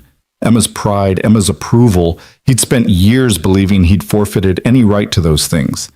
Hearing them now, standing in the spring sunshine, watching their son play baseball like a normal kid with normal parents who were trying their best, felt like a kind of redemption he hadn't known was possible. After practice, they got ice cream. Jake, Emma, and Cody crowded into a booth at the local parlor, arguing good-naturedly about which flavor was best. And sitting there, listening to Cody's animated description of the line drive he'd hit and Emma's teasing commentary, Jake realized something profound. He was happy. Not perfectly happy, not without complications or concerns or the lingering shadows of trauma, but happy in a real substantial way. Happy to be alive. Happy to be here. Happy to have fought his way back from the edge to this moment, this ice cream, this family that wasn't quite whole, but was trying. A month after the incident, Jake hired his first employee for the revived construction business, his old foreman, Mike, who'd stayed loyal despite everything. They took a small job repairing a deck in Winter Park, and Jake found himself remembering why he'd loved this work in the first place. The satisfaction of fixing things, building things, making concrete improvements to the world with his hands. "It's good to have you back, boss," Mike said at the end of their first day, surveying the completed repair with professional satisfaction. "The work, the quality, it's like you never left." "Feels good to be back," Jake admitted. "Feels good to be useful again." They started taking more jobs, slowly building a reputation again. Word spread about Jake's story, the disabled Marine who'd saved 3 lives and was now putting his life back together, and people wanted to hire him, wanted to support him. Jake was uncomfortable with the attention at first, unused to being seen as anything other than a failure or a cautionary tale, but he learned to accept the kindness, to let people help the way he'd helped Laura and her daughters. 2 months after the shooting, Jake went to visit his grandfather's grave in the small cemetery outside Winter Park. He'd avoided it for years, ashamed to face even the memory of a man who'd been so strong when Jake felt so weak. But now, kneeling in the grass beside the headstone, he found words coming easier than expected. "I'm sorry it took me so long to come back," he said quietly. "I'm sorry I let your cabin become the place where I almost ended things. You built that place as a sanctuary, and I almost turned it into a tomb." The wind rustled through the pine trees surrounding the cemetery, and Jake could almost imagine it was his grandfather's voice, patient and understanding. "But I'm okay now," he continued, "or I'm getting there anyway. I'm doing the work. I'm showing up. I'm being the man you tried to teach me to be." He paused, swallowing hard. "And I'm using the cabin the way you intended, as a place of peace, a place to remember what matters." He stayed there for a while, just sitting in the grass and letting the mountain air wash over him. When he finally stood to leave, he felt lighter somehow, like he'd set down a burden he'd been carrying so long he'd forgotten it was there. That evening, Jake attended his PTSD support group as usual, but this time, when the facilitator asked if anyone wanted to share, Jake raised his hand. "I'm Jake," he said to the circle of familiar faces. "Marine Corps veteran, 2 tours in Afghanistan. And I want to tell you about the night I almost killed myself." He told them everything. The bankruptcy, the divorce, the growing isolation and despair, the gun on the table, the letter to his son, the moment when he'd been seconds from pulling the trigger, and then the knock at the door, the strangers who needed help, the firefight that had somehow saved him from himself. "I'm not going to stand here and tell you that one good deed fixed everything," Jake said, "because it didn't. I still have nightmares. I still have days when getting out of bed feels impossible. I still struggle with feeling like I'm worth the space I take up in the world." He paused, looking around the circle at faces that reflected his own pain back at him. "But what that night taught me is that we never know when we're going to matter. We never know when someone's going to need exactly what we have to offer, even if what we have to offer is just a door that opens when they knock. And if we check out early, if we make that permanent choice, we rob ourselves of every moment that comes after, every chance to matter, every possibility of mattering." Marcus, the ranger who'd approached him after his first meeting, spoke up. "How do you keep going on the days when you can't see the point?" "Honestly, some days I just make it to the next AA meeting, or the next phone call with my son, or the next therapy session." Jake shrugged. I break it down into smaller pieces until it feels manageable. And I remind myself that Laura and her daughters are alive because I didn't pull that trigger. That my son still has a father because I opened a door instead. That maybe, somewhere down the line, I'll matter to someone else in a way I can't predict or plan for. After the meeting, several people thanked Jake for sharing, said his words had helped them. One woman told him she'd been planning her own exit that week, but would give it another few days now. Another veteran asked Jake to be his sponsor, said he needed someone who understood both the military trauma and the civilian struggle. Jake agreed to all of it, humbled and slightly overwhelmed by the idea that his pain and survival might serve a purpose beyond just his own redemption. 3 months after Christmas Eve, Emma called with unexpected news. "Cody wants you to come to his spring concert at school," she said. "He's playing trumpet in the band, and he specifically asked if his dad would be there." Jake's schedule showed a big job that day, a full kitchen renovation that couldn't be easily rescheduled, but he didn't even hesitate. "I'll be there. Front row." "Jake, you don't have to eat." "Yes, I do," he interrupted gently. "I've missed too many things already. I'm not missing this." He showed up at Cody's school in clean clothes with his hair combed, and he sat in the uncomfortable auditorium seat surrounded by other parents and felt utterly content. When Cody's class took the stage and began their stumbling rendition of a pop song arranged for middle school band, Jake found himself blinking back tears. His son was up there, alive and healthy and normal and doing all the things that normal kids do. And Jake was here to witness it, not drunk, not absent, not dead in a mountain cabin, but present and sober and grateful beyond words for the chance to be part of this mundane, beautiful moment. After the concert, Cody ran to him with shining eyes. "Did you hear me? I only messed up twice." "You were incredible," Jake said, pulling his son into a careful hug. "Best trumpet player up there." "That's not true. Kevin is way better, but thanks, Dad." Cody beamed up at him. "Are you coming to dinner with us? Mom said we could get burgers if you want to come." Jake looked at Emma, who nodded permission. "Yeah, buddy, I'd love to." They went to a local burger place, the three of them crowded into a booth, and it felt so normal that Jake had to remind himself this was real. This wasn't a dream or a fantasy or something he'd lost forever. This was his life now, rebuilt from the ashes of what he'd almost destroyed. "Jake," Emma said as they were finishing their meals, "I've been thinking about something." "Yeah?" "The custody arrangement. I think we should make it more formal. Regular visitation, maybe every other weekend plus one evening a week. And summers. Maybe Cody could spend part of the summer with you, if you're comfortable with that." Jake set down his burger, his heart suddenly racing. "Are you serious?" "You've been showing up," Emma said simply. "For 3 months now, you've been consistent. You call when you say you will. You come to the things you promise to come to. You're sober, you're in therapy, you're doing the work." She paused. "You're being the father Cody deserves. And I think it's time we recognize that officially." "Yes," Jake said, his voice rough. "God, yes. I would love that." Cody looked between his parents with cautious hope. "Does this mean Dad's really back? Like, for real this time?" Jake reached across the table and took his son's hand. "For real this time, buddy. I promise." That night, alone in the cabin, Jake pulled out the letter Laura had left him and read it again. Her words about becoming the person he was meant to be, about holding on to the change that had happened when he'd chosen to fight. And he realized that he was doing exactly that. Building, day by day, choice by choice, into someone who was worth his son's faith and his ex-wife's cautious trust. Someone who answered doors instead of closing them permanently. Someone who fought instead of surrendered. Someone who understood that mattering wasn't about grand heroic gestures, though those had their place, but about showing up consistently for the small, ordinary moments that actually constituted a life. Jake sat down at his grandfather's desk and pulled out a fresh sheet of paper. But instead of a goodbye letter this time, he wrote something different. "Dear Cody, your mom and I have been apart for a long time, and I know that's been hard on you.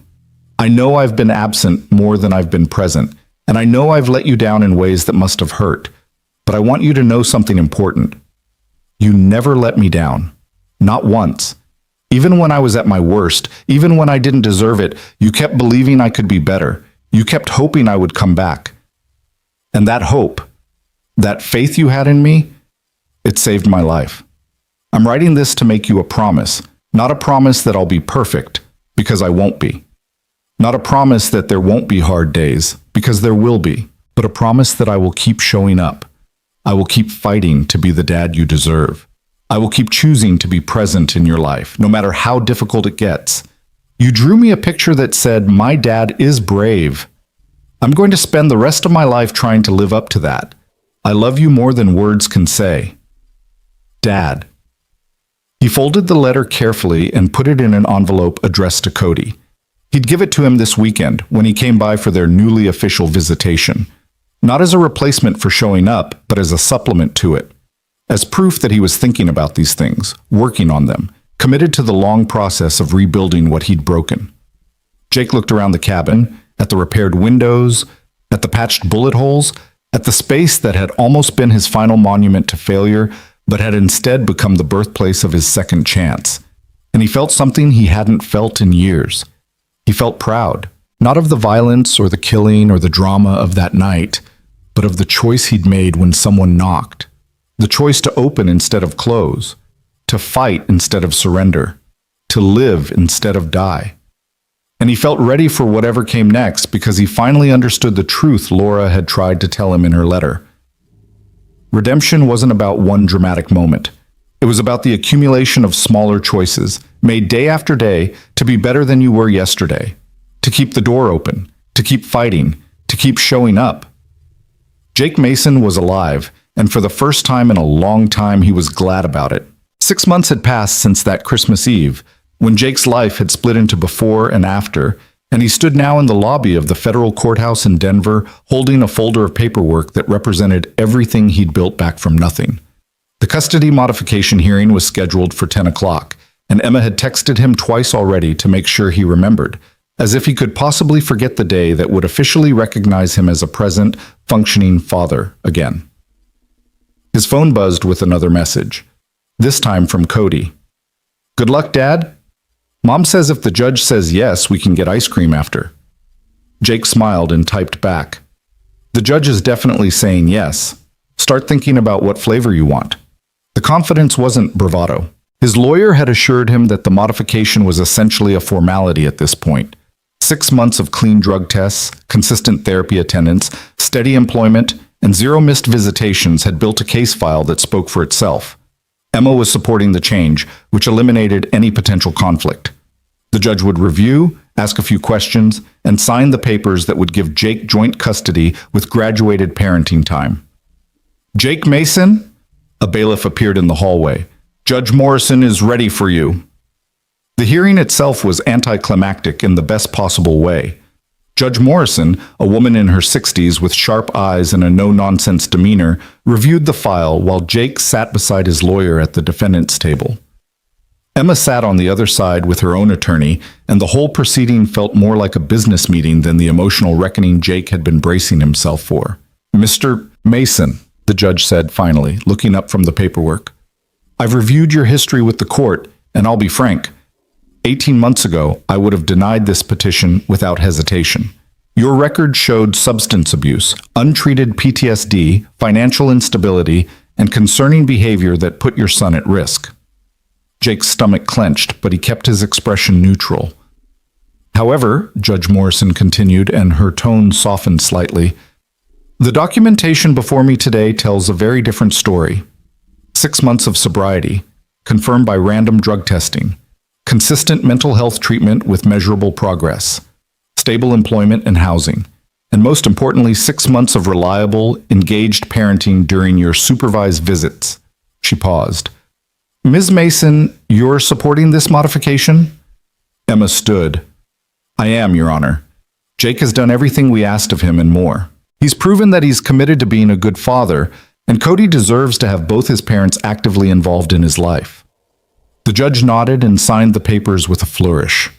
Joint legal custody is granted, with a graduated parenting time schedule beginning with alternate weekends and expanding to include summer visitation after 1 year of successful transition. Mr. Mason, I'm going to be very clear with you. This is your second chance.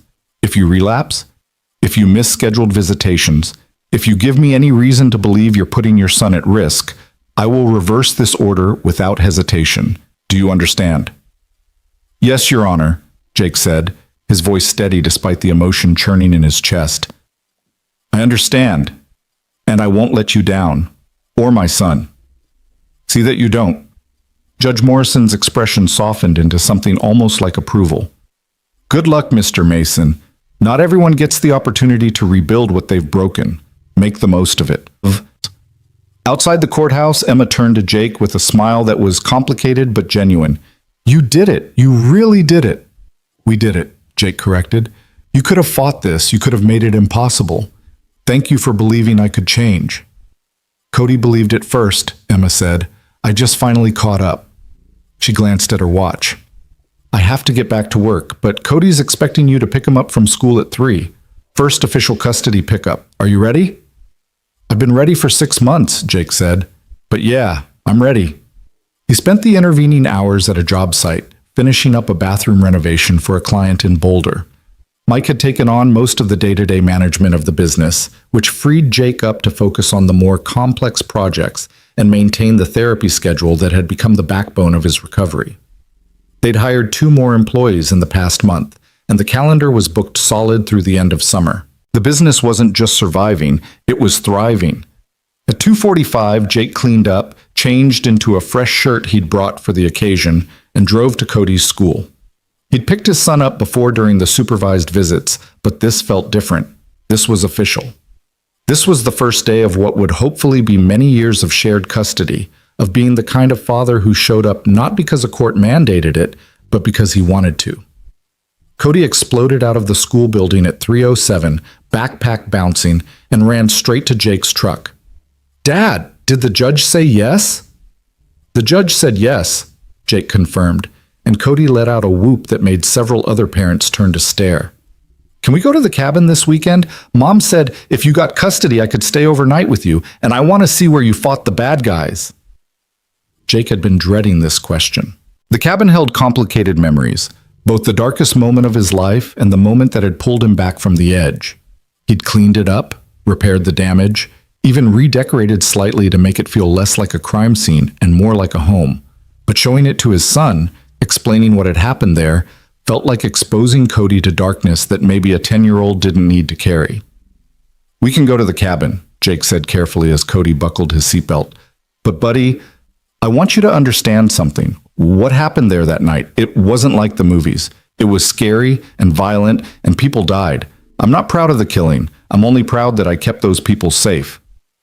"I know, Dad." Cody's voice was suddenly serious, older than his years. "Mom told me you were sad before the lady knocked on the door. She said you were so sad you almost did something really bad." Jake's hands tightened on the steering wheel. "She told you that?" "Not the details. But I'm not stupid. I know what really bad means." Cody looked at his father with those enormous dark eyes. "Were you going to kill yourself?" There was no point in lying. Cody was smart, observant, and he deserved honesty even when honesty was hard. "Yeah, buddy, I was. I was in a really dark place, and I couldn't see any way forward. I thought everyone would be better off without me.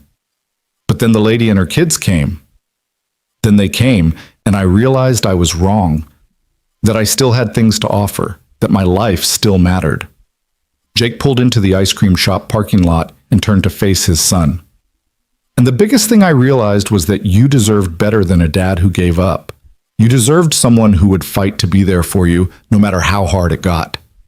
Cody was quiet for a long moment, processing this. Then he said, "I'm glad they knocked on your door." "Me too, buddy." Jake's voice was rough. "Me too." They got ice cream, Rocky Road for Cody, plain vanilla for Jake, and sat in a booth talking about school and baseball and Cody's upcoming birthday. Normal father-son conversation, the kind Jake had once thought he'd lost the right to forever. And sitting there listening to his son's animated description of a science project involving volcanoes, Jake felt a profound sense of gratitude that still sometimes caught him off guard. He was here. He was sober. He was present. He was doing the thing he'd once believed was impossible. That Friday evening, Jake picked Cody up for their first official overnight visit. They stopped at the grocery store to buy supplies for breakfast, and Cody insisted on choosing everything himself: chocolate chip pancake mix, bacon, orange juice, and a cantaloupe that he promised he knew how to cut, even though Jake had serious doubts. The drive up to the cabin was beautiful in the late spring evening, the mountains painted gold by the setting sun. Cody chattered the whole way, pointing out landmarks and asking questions about the wildlife. When they finally pulled up to the cabin, he went silent, staring at the building with wide eyes. "This is it?" he asked quietly. "This is it," Jake confirmed. They went inside, and Jake watched his son take in the space, the repaired windows, the patched walls, the furniture that had been rearranged and updated. The cabin looked different than it had that Christmas Eve, but the bones were the same. This was still the place where Jake had almost ended his story, and the place where three strangers had given him reason to continue it. "Where did you fight them?" Cody asked, his voice hushed like they were in a museum. Jake pointed to various locations. "One came through that window, 2 came through the front door after they blew it open. The others I got from here, using the stone fireplace as cover.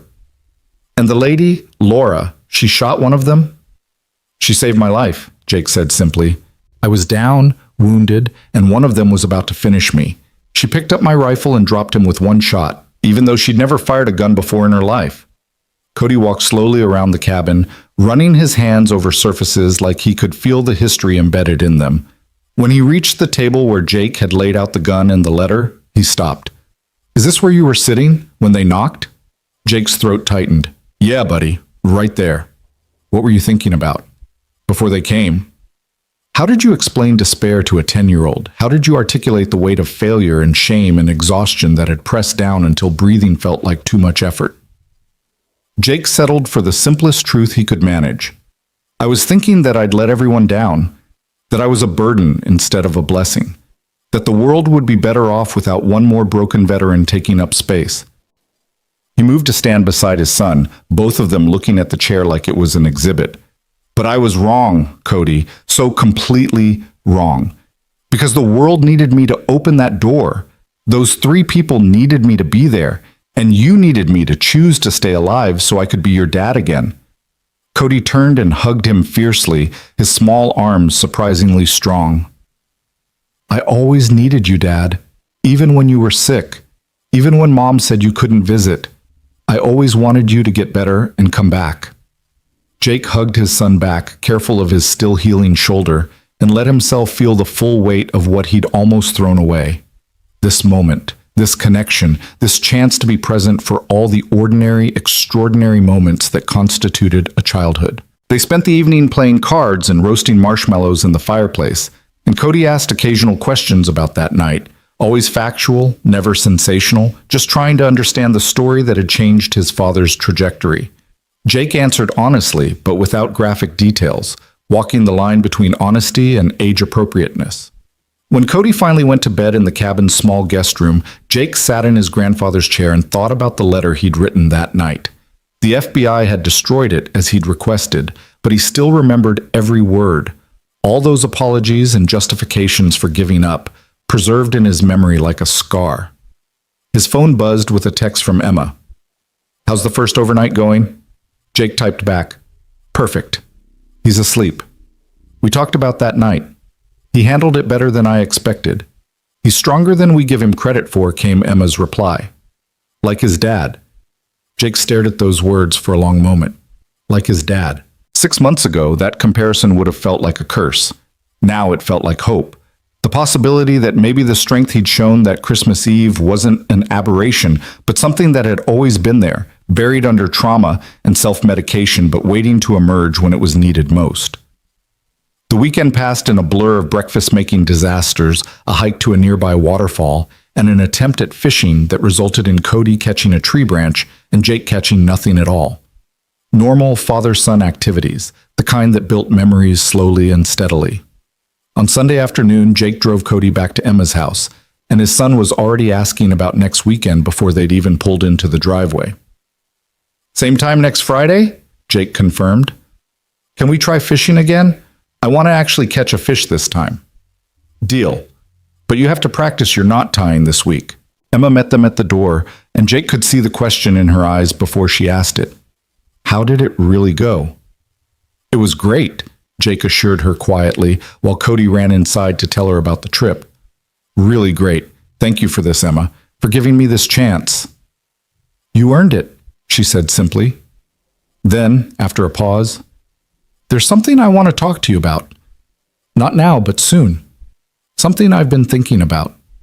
Okay, just tell me when. She nodded and headed inside, leaving Jake in the driveway with a mix of curiosity and concern. But he'd learned in the past 6 months that not everything needed to be resolved immediately, that sometimes patience was its own form of strength. The following week brought unexpected news from an unexpected source.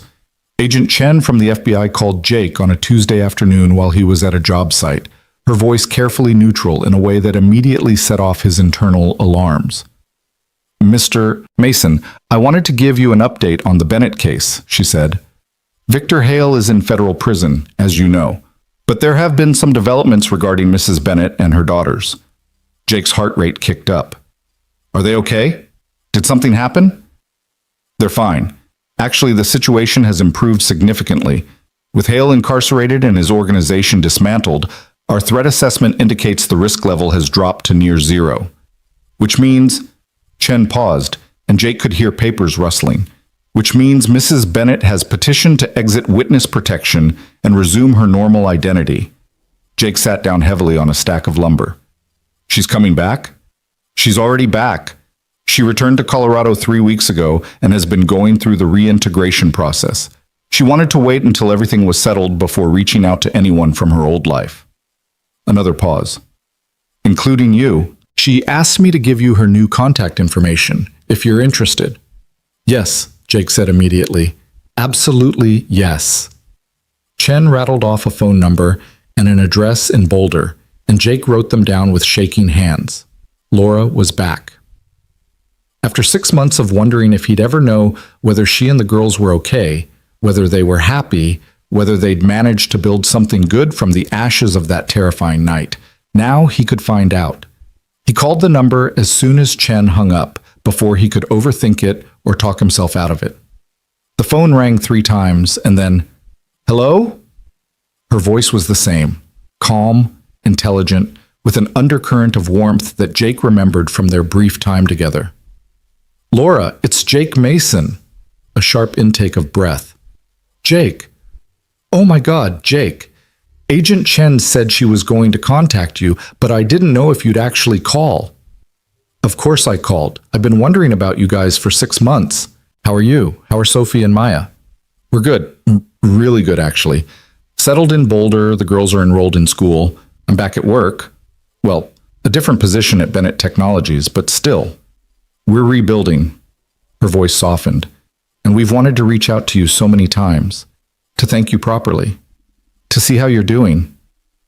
"I'm good too," Jake said, and realized he meant it. "Sober. In therapy. Got joint custody of my son. Started the business back up. Everything you said I should do in that letter you left. I'm doing it." "I knew you would." Laura sounded like she was crying. "I told the girls you would. That you were too strong not to find your way back." They talked for almost an hour, catching up on 6 months compressed into bullet points and highlights.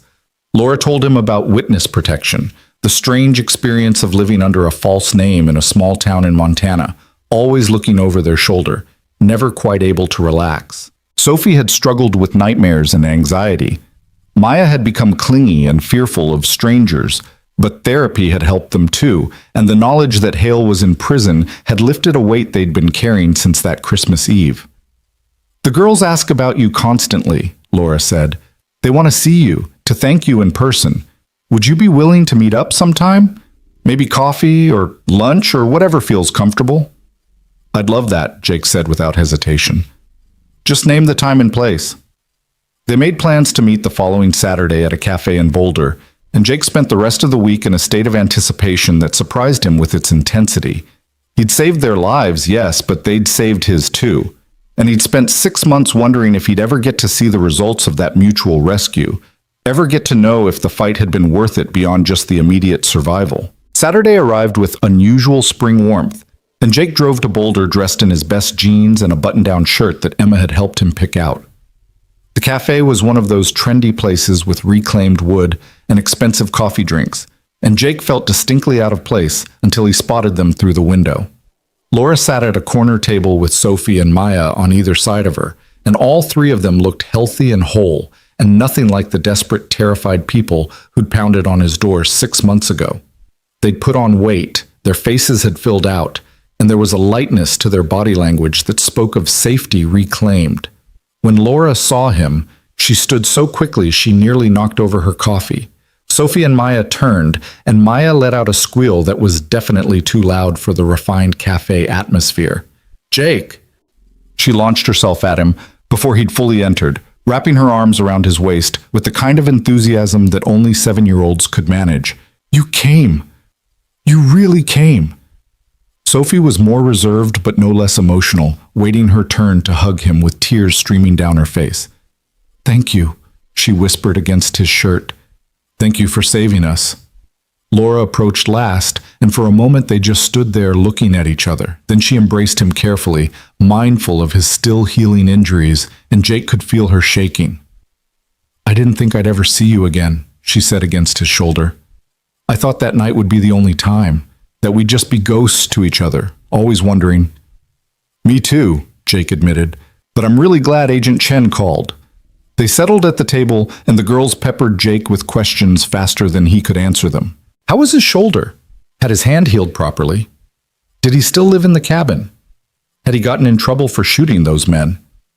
The questions were frank and curious, without the traumatized edge Jake had worried about. "We're in therapy," Sophie explained when Jake commented on how well they seemed to be doing. "Dr. Rodriguez helps us talk about scary things so they don't stay scary. She said that what happened to us was really bad, but we survived it, and surviving makes us stronger." "Your Dr. Rodriguez sounds smart," Jake said. "She is, and she says you're a hero, like an actual hero, not just a movie one." Jake shifted uncomfortably. "I don't know about hero. I just did what needed doing." "That's what heroes do," Maya said matter-of-factly. "They do the hard things even when they're scared." Laura caught Jake's eye and smiled. "You'll have to forgive them. They've decided you're their personal superhero, and no amount of argument from me can convince them otherwise." "Mom says you were sad before we came to your door," Sophie said, and her directness reminded Jake so much of Cody it was startling. "She says you were thinking about giving up. Is that true?" Jake glanced at Laura, who nodded permission to be honest. "Yeah, it's true. I was in a really dark place, and I couldn't see a way forward. But then you guys showed up, and you gave me a reason to keep going."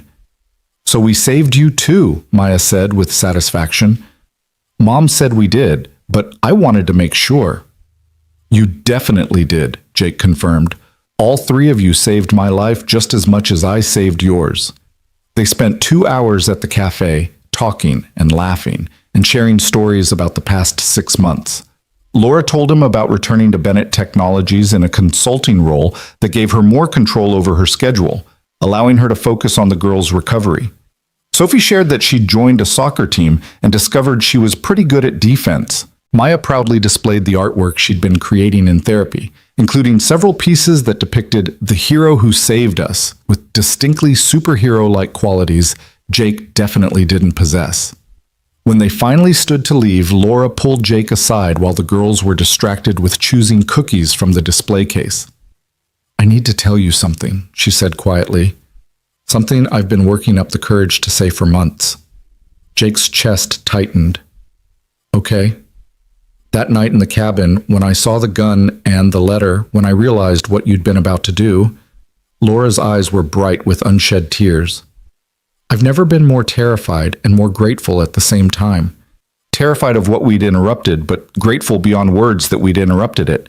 And I want you to know that it wasn't just chance. It wasn't just luck or timing." "What do you mean?" "I mean, I prayed, Jake. When we were running through that storm, when I was carrying Maya and pulling Sophie through the snow, and I knew we were going to freeze to death if we didn't find shelter, I prayed harder than I've ever prayed in my life.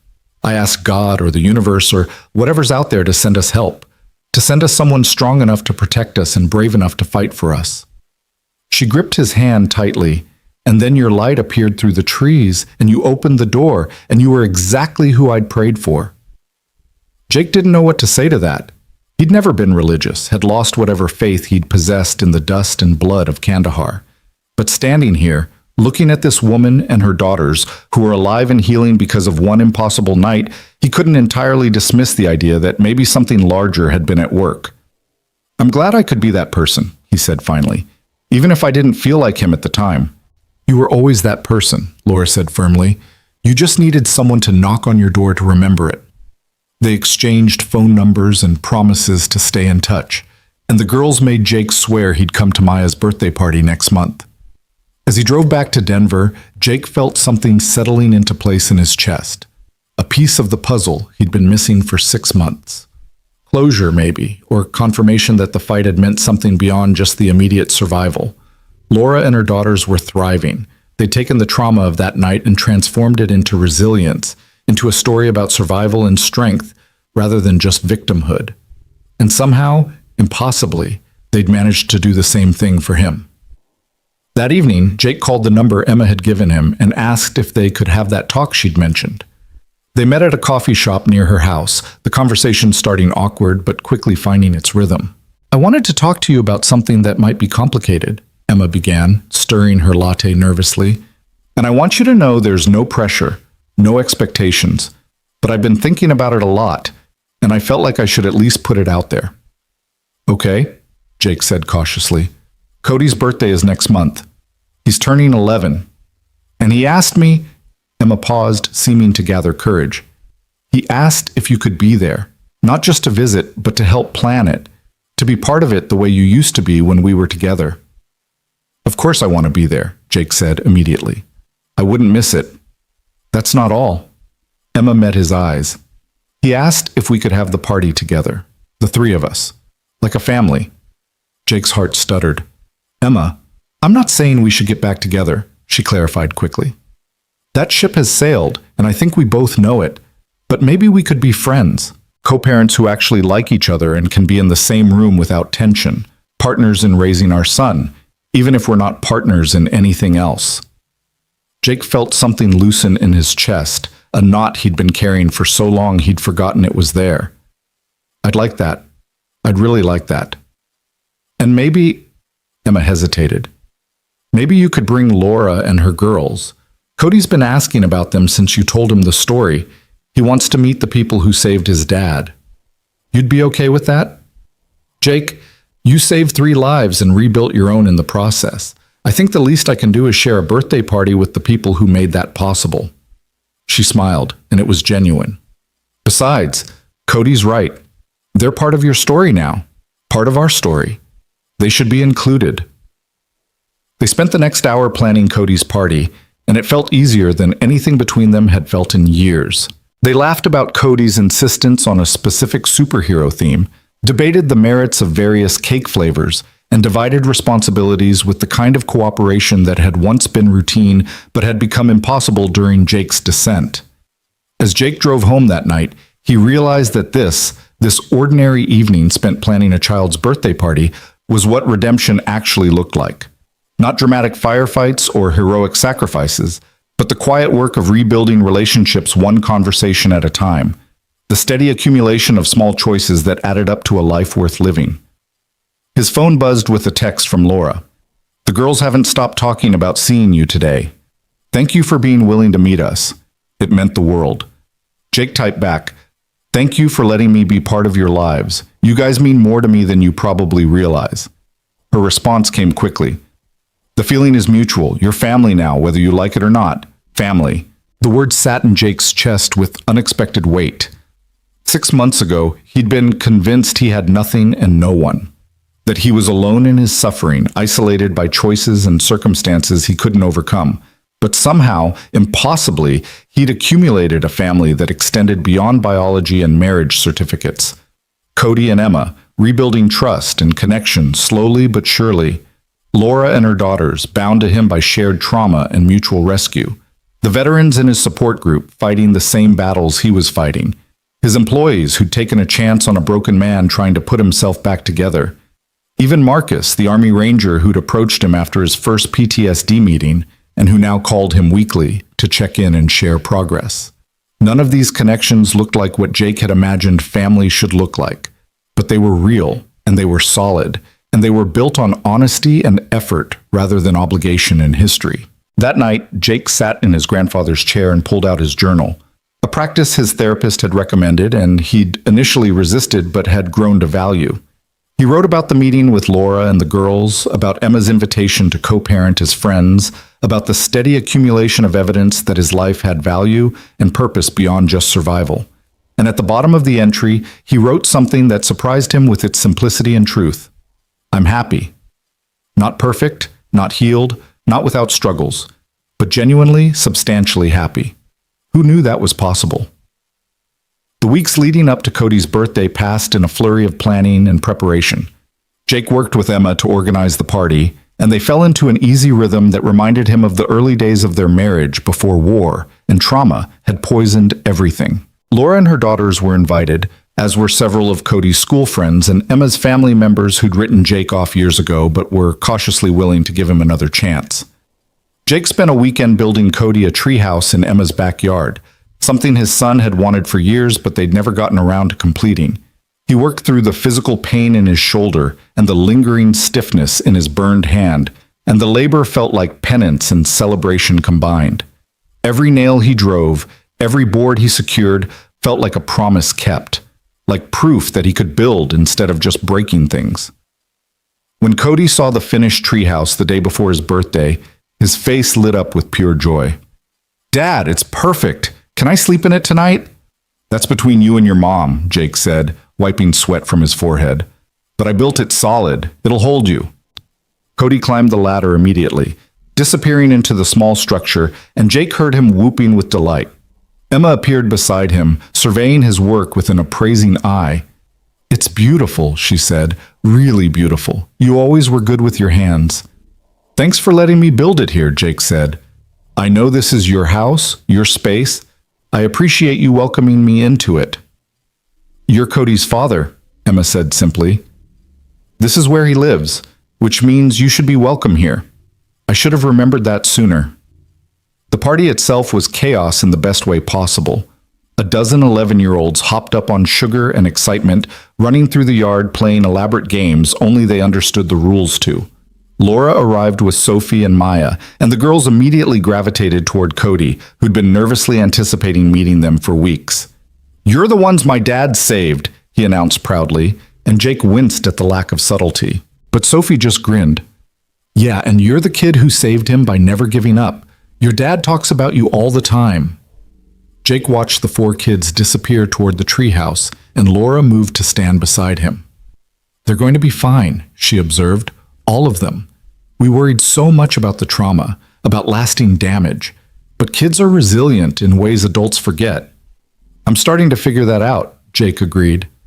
Emma joined them, holding a tray of lemonade, and for a moment the three of them stood together watching the party unfold. An ex-wife, a woman Jake had known for exactly one night 6 months ago, and Jake himself, three people thrown together by crisis and choosing to build something positive from it. "This is nice," Emma said quietly. "All of us here, celebrating. It feels right." "It does," Laura agreed. Then with a mischievous glance at Jake, "Though I should warn you, Emma, Jake cries at birthday parties. I've seen it." "He always did," Emma confirmed, and Jake realized with horror that they were ganging up on him. "I do not cry at birthday parties," he protested. "You're tearing up right now," Laura pointed out. Jake touched his face and found she was right. "Damn it. That's just allergies or dust from the construction." Both women laughed, and the sound was so warm and genuine that Jake found himself laughing too. This was his life now. This strange patchwork family assembled from wreckage and second chances. It wasn't what he'd planned, wasn't what he'd expected, but it was real and present and more valuable than anything he'd lost. As the afternoon wore down and kids started getting picked up by their parents, Cody pulled Jake and Laura aside. "Can I ask you guys something?" "Sure, buddy," Jake said. "Mom's been talking about starting a foundation, something to help veterans and families affected by violence. She said she wants to use what happened to us to help other people." Cody looked between them earnestly. "Would you guys help? All three of you?" Jake glanced at Laura, who looked as surprised as he felt. "Your mom didn't mention this to me," Laura said. "Because I wanted Cody to ask," Emma said, appearing behind them. "It feels more appropriate coming from him. But yes, I've been thinking about it for months. Using our experience, all of our experiences, to create something positive. Support for veterans dealing with PTSD and addiction, resources for domestic violence survivors, maybe even advocacy for better mental health care." She paused. "But it only works if we do it together. All of us." Jake felt his throat tighten. "Emma, I don't know if I'm the right person to be the face of something like that. My history—" "Your history is exactly why you're the right person," Emma interrupted. "You've lived through the worst of it and come out the other side. You understand what veterans need because you've needed it yourself. And you've proven that recovery is possible, that people can rebuild." "I think it's a beautiful idea," Laura said softly, "and I'd be honored to be part of it."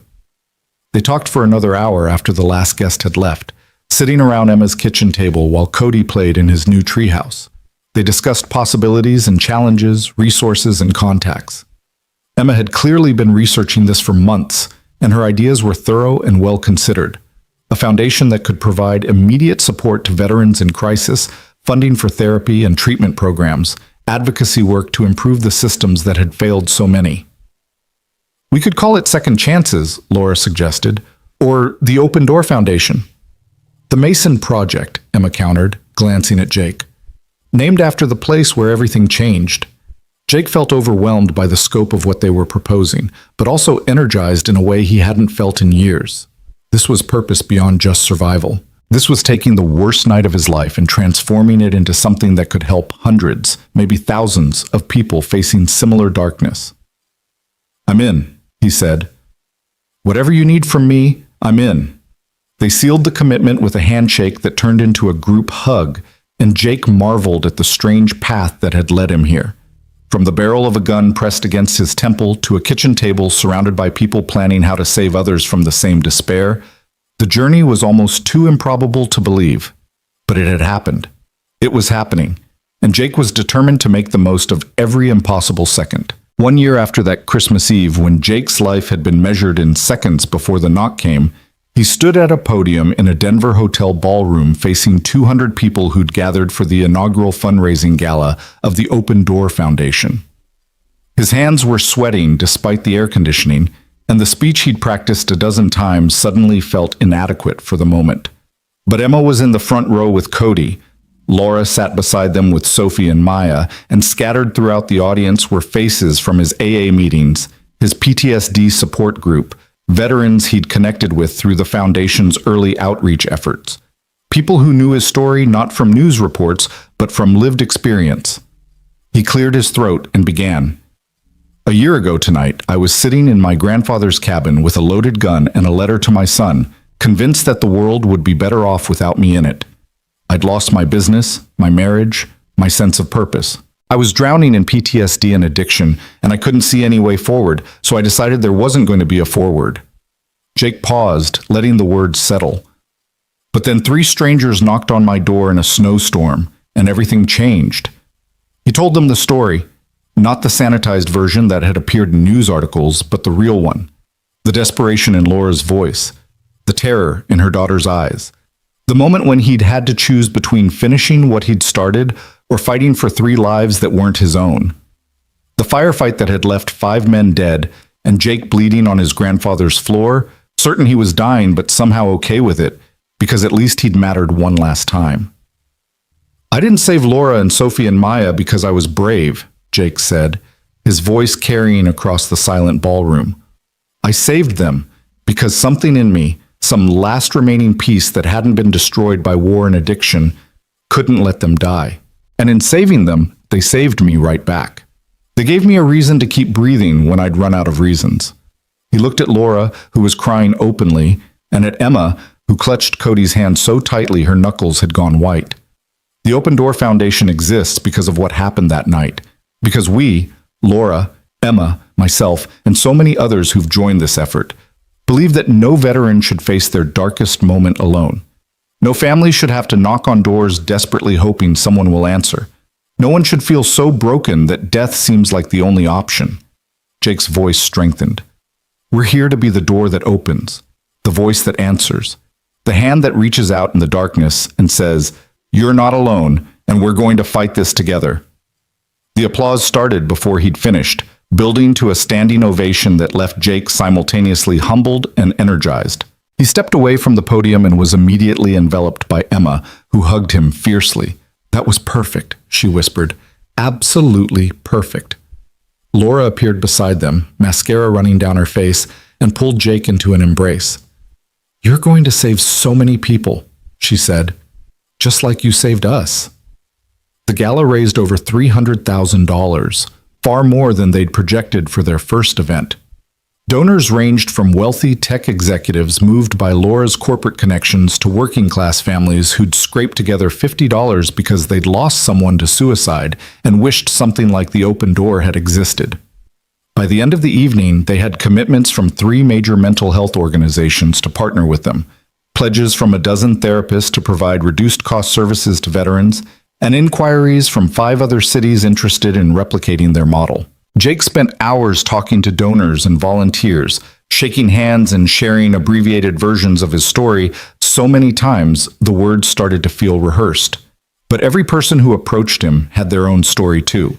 A brother who'd come home from Iraq changed, a father who'd struggled with PTSD for decades, a friend who'd been found dead with a gun in his hand, and a note that said he just couldn't do it anymore. The need was vast and desperate, and for the first time in his life, Jake felt like he was part of something that actually mattered on a scale beyond just his own survival. Near the end of the evening, an older woman approached him hesitantly. She was small and gray-haired, with eyes that had seen too much grief. "Mr. Mason, I'm Carol Henderson. My son, David, was a Marine. He served 2 tours in Afghanistan, same as you. Came home with PTSD, struggled for years, couldn't hold down a job or maintain relationships." Her voice wavered. "He killed himself 3 years ago. Left a note that said he was sorry for being such a burden." Jake's chest constricted. "I'm so sorry for your loss. I came tonight because I heard your story and I thought..." Carol's tears spilled over. "I thought if something like this foundation had existed 3 years ago, if David had known there were other veterans fighting the same battles, if he'd had somewhere to turn when things got dark, maybe he'd still be here." Jake didn't have words adequate for that kind of pain, so he simply pulled her into a hug and let her cry against his shoulder. When she finally pulled back, she pressed a check into his hand. "This is everything I can spare," she said. "It's not much, but I want you to use it to save someone else's son, someone else's David. Promise me you'll keep doing this work. Promise me his death won't be meaningless." Jake looked at the check, $5,000, probably her entire savings, and felt the weight of responsibility settle onto his shoulders. "I promise," he said hoarsely. "I promise we'll do everything we can." After Carol walked away, Jake stood alone for a moment, clutching the check and trying to process the magnitude of what they'd created. The Open Door Foundation wasn't just about him anymore. Wasn't just about Laura and her daughters or Emma and Cody. It was about every David Henderson out there, every veteran sitting in a dark room with a weapon and a belief that the world would be better off without them. It was about changing that narrative one intervention at a time. The foundation's work began in earnest the following week. They'd rented a small office space in downtown Denver and hired 2 full-time staff members, a veteran advocate named Sarah Chen, who'd done similar work for other nonprofits, and a licensed therapist named Dr. Michael Torres, who specialized in PTSD and addiction.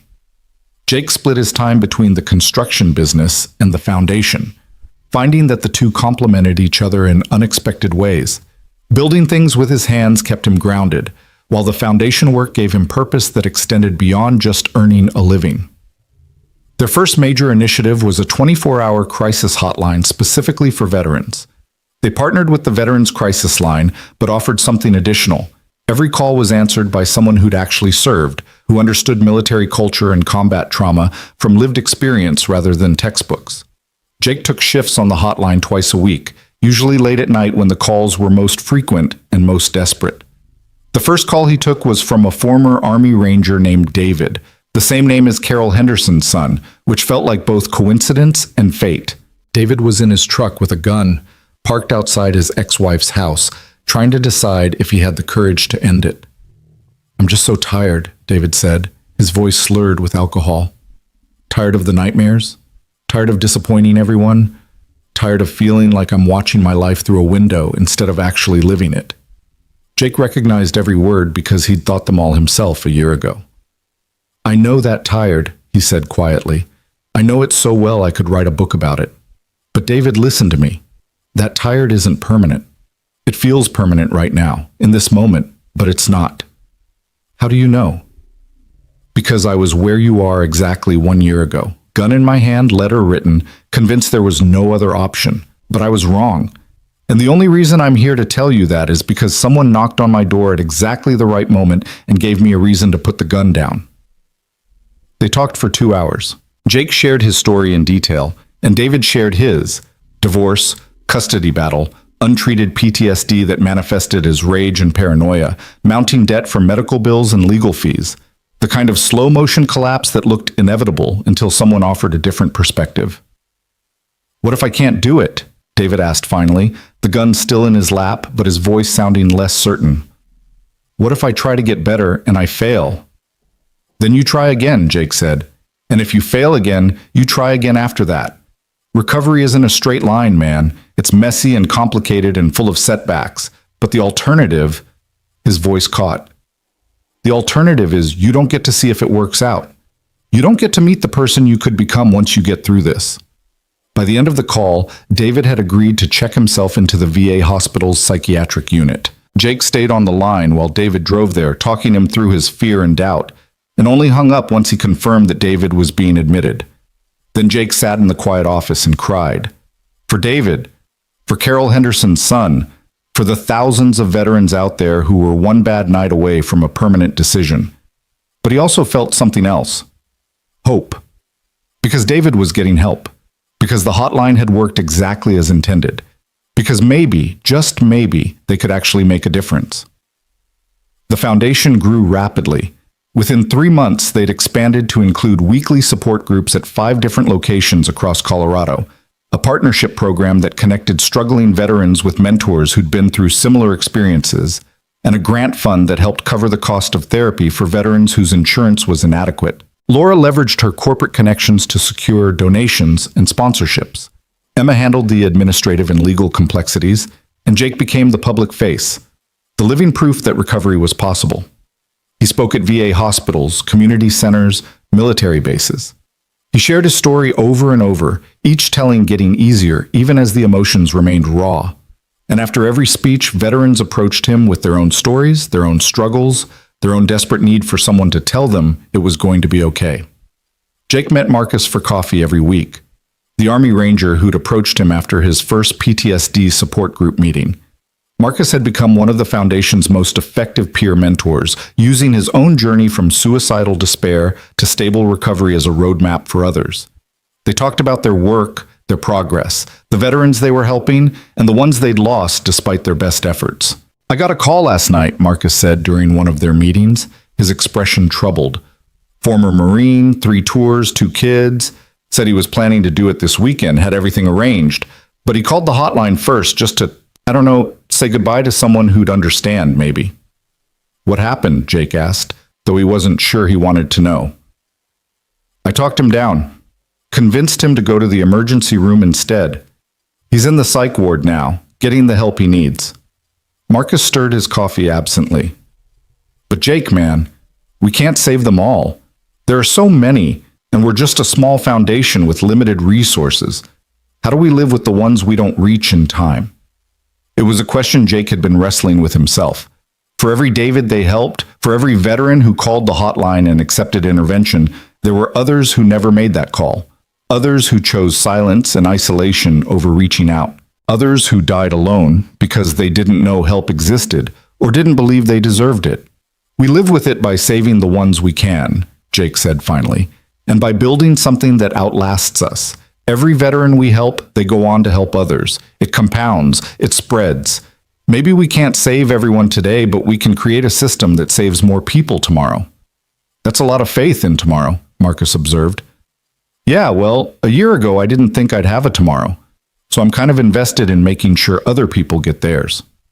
Cody's baseball season ended with his team making the playoffs, and Jake attended every single game, cheering from the stands, helping with post-game celebrations, being present in a way he'd never managed before his own crisis. When Cody hit a game-winning single in the championship game, Jake's pride was so overwhelming he had to step away from the bleachers to compose himself. "You okay, Dad?" Cody asked afterward, still in his grass-stained uniform. "Yeah, buddy, just really proud of you. Not just for the hit, but for everything. For being such a good kid despite having a dad who was pretty messed up for a while." Cody considered this with the seriousness he brought to most things. "You weren't messed up, Dad. You were hurt. There's a difference. When did you get so wise?" "I've always been wise. You just weren't around to notice." Cody grinned to show he was mostly joking.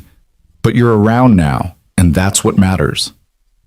Emma had started dating someone, a teacher at Cody's school named Robert, who seemed kind and stable and everything Emma deserved. Jake met him at a parent-teacher conference and felt a complicated mix of emotions: jealousy that someone else got to be part of Emma's life, relief that she was moving forward, gratitude that Cody would have a good male role model even during the times he wasn't with Jake. "You okay with this?" Emma asked later, after Robert had left and Jake was helping her clean up from Cody's birthday party. "With me seeing someone?" "I want you to be happy," Jake said honestly. "We're not getting back together, and I've made peace with that.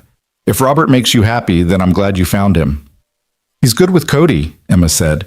"Patient, attentive, nothing like—" She stopped herself. "Nothing like I was," Jake finished. "It's okay, Emma. You can say it. I was a terrible husband, especially toward the end. You deserve better than what I gave you." "You weren't terrible, you were sick." Emma touched his arm gently. "And you got better. That's what matters. You got better, and you're being an amazing father now, and you're helping other people get better too. I'm proud of you, Jake. Genuinely proud." The words healed something Jake hadn't realized was still wounded. Emma's pride, Emma's forgiveness. He'd spent years believing he'd forfeited any right to those things. Hearing them now, standing in her kitchen a year after he'd almost permanently removed himself from the world, felt like the final piece clicking into place. Laura had also started rebuilding her romantic life, though more cautiously. She went on occasional dates that Sophie and Maya vetted with the seriousness of Secret Service agents, but nothing had developed into anything serious. When Jake asked her about it during one of their weekly coffee meetings, she shrugged philosophically. "I'm in no rush," she said. "The girls and I are still healing from everything that happened. We're still learning how to feel safe in the world again. Adding a relationship to that seems complicated." "But you're open to it eventually?" "Eventually, sure, but right now I'm focused on being present for my daughters and doing meaningful work with the foundation. That feels like enough." The foundation celebrated its 6-month anniversary with a small gathering at the office. They'd helped over 300 veterans access mental health services, answered thousands of crisis hotline calls, and established peer support groups in 10 cities across 3 states. The local news ran a feature story about their work, centering on Jake's transformation from suicidal veteran to advocate for others facing similar darkness. The story aired on a Tuesday evening, and Jake's phone exploded with messages. Old friends from the Marines reaching out to say they'd struggled too and were grateful someone was talking about it publicly. Veterans he'd never met thanking him for giving voice to experiences they'd thought were theirs alone. And one message that made him cry in the privacy of his truck.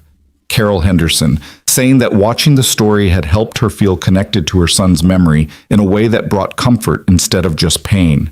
But the message that surprised him most came from an unknown number. "Jake, it's Laura Bennett. Different phone, different life, but same gratitude. I'm so proud of what you've built. You've turned your darkest moment into light for so many others. That's not redemption, that's transformation. Love from all 3 of us." Jake saved the message and read it whenever doubt crept in, whenever the weight of responsibility felt too heavy, whenever he questioned whether any of this mattered. Laura's words reminded him that transformation was possible, that darkness could be alchemized into light, that the worst night of his life had somehow become the catalyst for the best work of his life. 18 months after Christmas Eve, Jake received a call from Dr. Torres asking him to come to the office immediately. He arrived to find a young Marine named Tyler sitting in the conference room, barely 23 years old, with hollow eyes and a discharge letter from the psychiatric ward crumpled in his fist. Tyler called the hotline last night, Dr. Torres explained. He's been in crisis for weeks. We got him admitted to the VA hospital, but they're releasing him today with a prescription and an appointment in 2 weeks. He has nowhere to go, no support system, and I'm concerned about his safety. Jake looked at Tyler and saw himself 2 years ago, broken, alone, convinced that surviving wasn't worth the effort it required. Tyler, he said gently, I'm Jake Mason. I run this foundation, and I want you to know something. You're not leaving here without a plan. We're going to figure this out together. They spent 3 hours building a safety net. Jake connected Tyler with a peer mentor who was also a young Marine veteran. They arranged temporary housing through a partner organization. They scheduled daily check-ins with the crisis hotline team. They created a crisis plan for when the suicidal thoughts became overwhelming, complete with phone numbers and specific interventions Tyler had agreed to try before taking any irreversible action. Why are you doing this? Tyler asked as Jake was preparing to leave. You don't know me. Why do you care if I live or die? Jake sat back down and met the young man's haunted eyes. Because 2 years ago I was exactly where you are. Gun in my hand, convinced dying was easier than living. But someone knocked on my door and gave me a reason to choose differently, and now I'm knocking on yours. What if I can't do it? What if I'm too broken? Then we'll help you figure out how to function while broken, Jake said. Recovery isn't about being perfect or fixed. It's about learning to live with the damage while slowly, gradually building something better. And you don't have to do it alone. Tyler started crying, deep, wrenching sobs that spoke of months or years of held-back emotion. Jake just sat with him, offering tissues and presents and the kind of understanding that could only come from having walked the same dark path. Over the following weeks, Jake checked in with Tyler regularly. There were setbacks.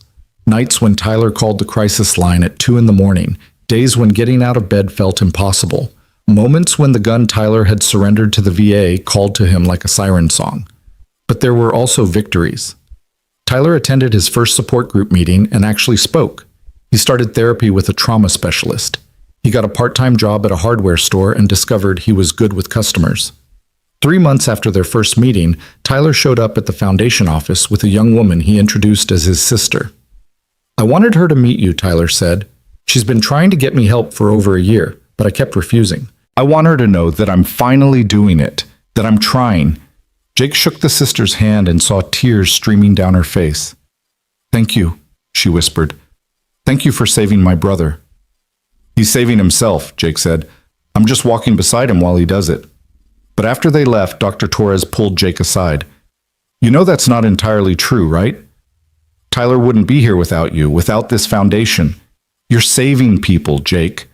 Literally saving lives every single day. Jake thought about Carol Henderson's son, about all the veterans they hadn't reached in time, about the impossibility of saving everyone. Not everyone, he said quietly. No, not everyone. But everyone you do save, that's someone's son, someone's brother, someone's father who gets another chance. That matters. Even if you can't save them all, the ones you do save matter infinitely. The second anniversary of that Christmas Eve approached with a mix of emotion Jake struggled to articulate. 2 years since he'd sat with a gun and a letter, ready to exit permanently. 2 years of sobriety, therapy, hard work, and incremental healing. 2 years of learning how to live again instead of just surviving.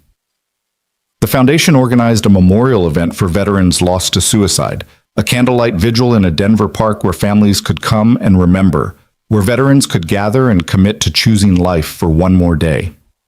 Jake stood at the front holding a candle for Carol Henderson's son David, and around him stood 200 other people holding their own flames, their own memories, their own determination to keep fighting. Laura spoke at the vigil, her voice clear and strong as she shared her perspective as someone who'd witnessed Jake's transformation. 2 years ago, my daughters and I knocked on a door in a snowstorm, desperate for shelter. The man who answered was seconds from ending his own life, but he chose to fight for us instead. And in fighting for us, he saved himself. She paused, her candle flickering in the evening breeze. That's what we're all here to do. Fight for each other when fighting for ourselves feels impossible. Be the door that opens when someone knocks. Be the light in someone else's darkness. Sophie and Maya stood beside their mother, now 12 and 9 respectively, holding candles and remembering the night that had changed all their lives. They'd grown in the 2 years since Christmas Eve, not just physically but emotionally, transforming from terrified children into resilient young people who understood survival and strength in ways most kids never had to. After the vigil, families mingled and shared stories.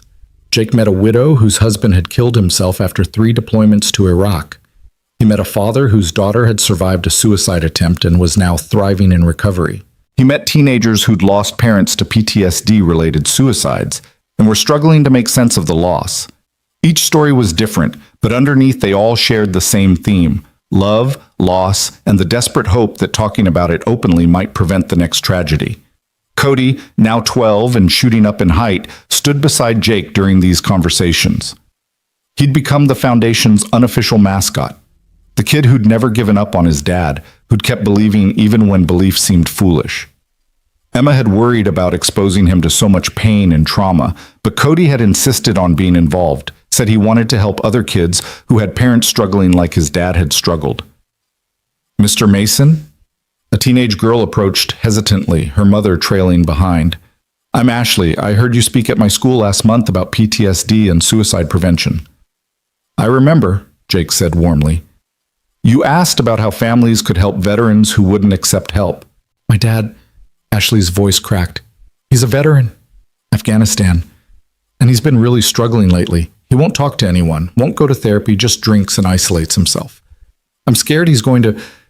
She couldn't finish the sentence. Jake crouched down to her eye level, his heart breaking for this kid who carried burdens no teenager should have to carry. Is your dad here tonight? No, he wouldn't come.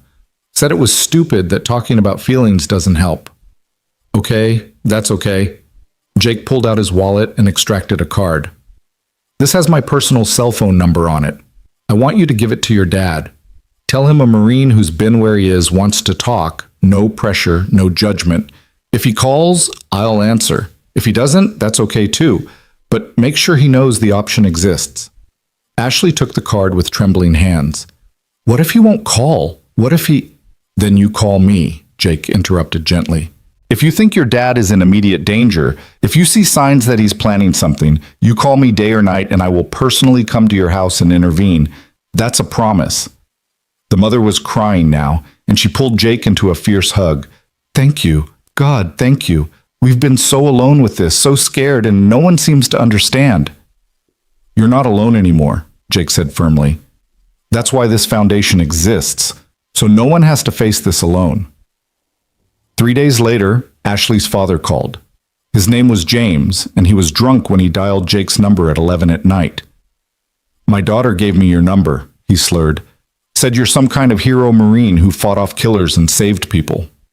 I'm not a hero, Jake said, settling into his chair for what he knew would be a long conversation. I'm just a guy who almost killed himself 2 years ago and got lucky enough to have someone knock on my door at the right moment. How are you doing tonight, James? They talked until 3 in the morning. James shared his combat experiences, his struggles with hypervigilance and rage, his failed attempts to numb the pain with alcohol, his growing conviction that his family would be better off without him. Jake listened and shared his own parallel experiences, the dark humor that only veterans understood, the specific nightmares that civilians could never comprehend. How did you get better? James asked finally, his voice raw from hours of talking. If you did get better, did you really, or are you just good at pretending? Both, Jake admitted. Some days I'm genuinely okay, sober, stable, grateful to be alive. Other days I'm white-knuckling it, using every tool I've learned in therapy just to get through the next hour. But even on the worst days, I'm glad I'm still here, because the good days are worth surviving the bad ones. I don't have good days anymore. You will, Jake said with certainty. Not immediately, not magically, but gradually. If you commit to the work, real therapy, sobriety, support groups, all of it, you'll start having moments that don't suck, then hours, then whole days. And eventually you'll realize you're actually living again instead of just surviving. James agreed to come to the foundation's office the next day. Jake met him there along with Dr. Torres, and they built a treatment plan similar to the one they'd created for Tyler. Peer support, therapy, crisis resources, daily check-ins.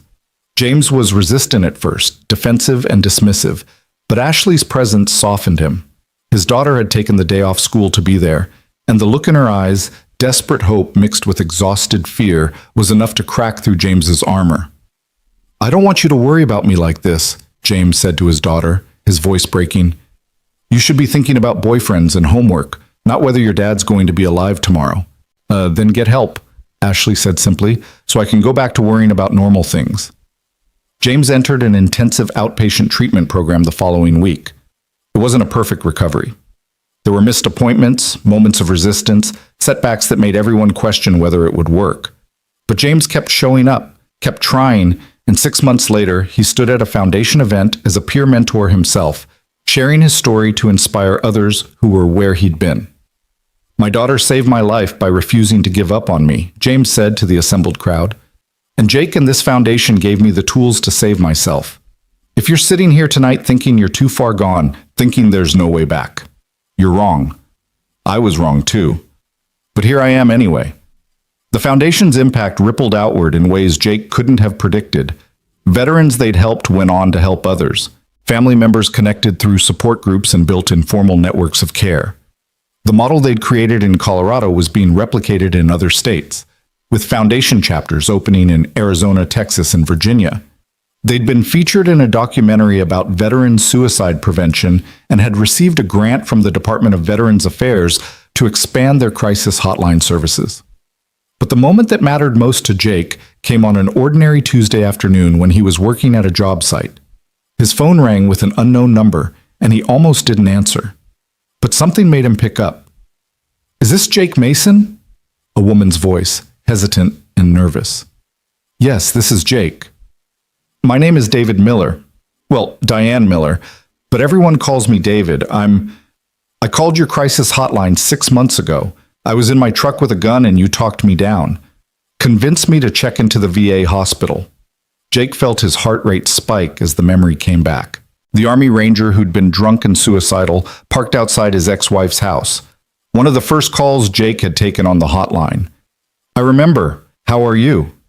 "I'm 6 months sober," David said, and Jake could hear tears in his voice. "I'm in therapy. I'm working again. I'm rebuilding my relationship with my kids. And I wanted to call and tell you that I'm alive because of you. Because you took my call that night and didn't give up on me."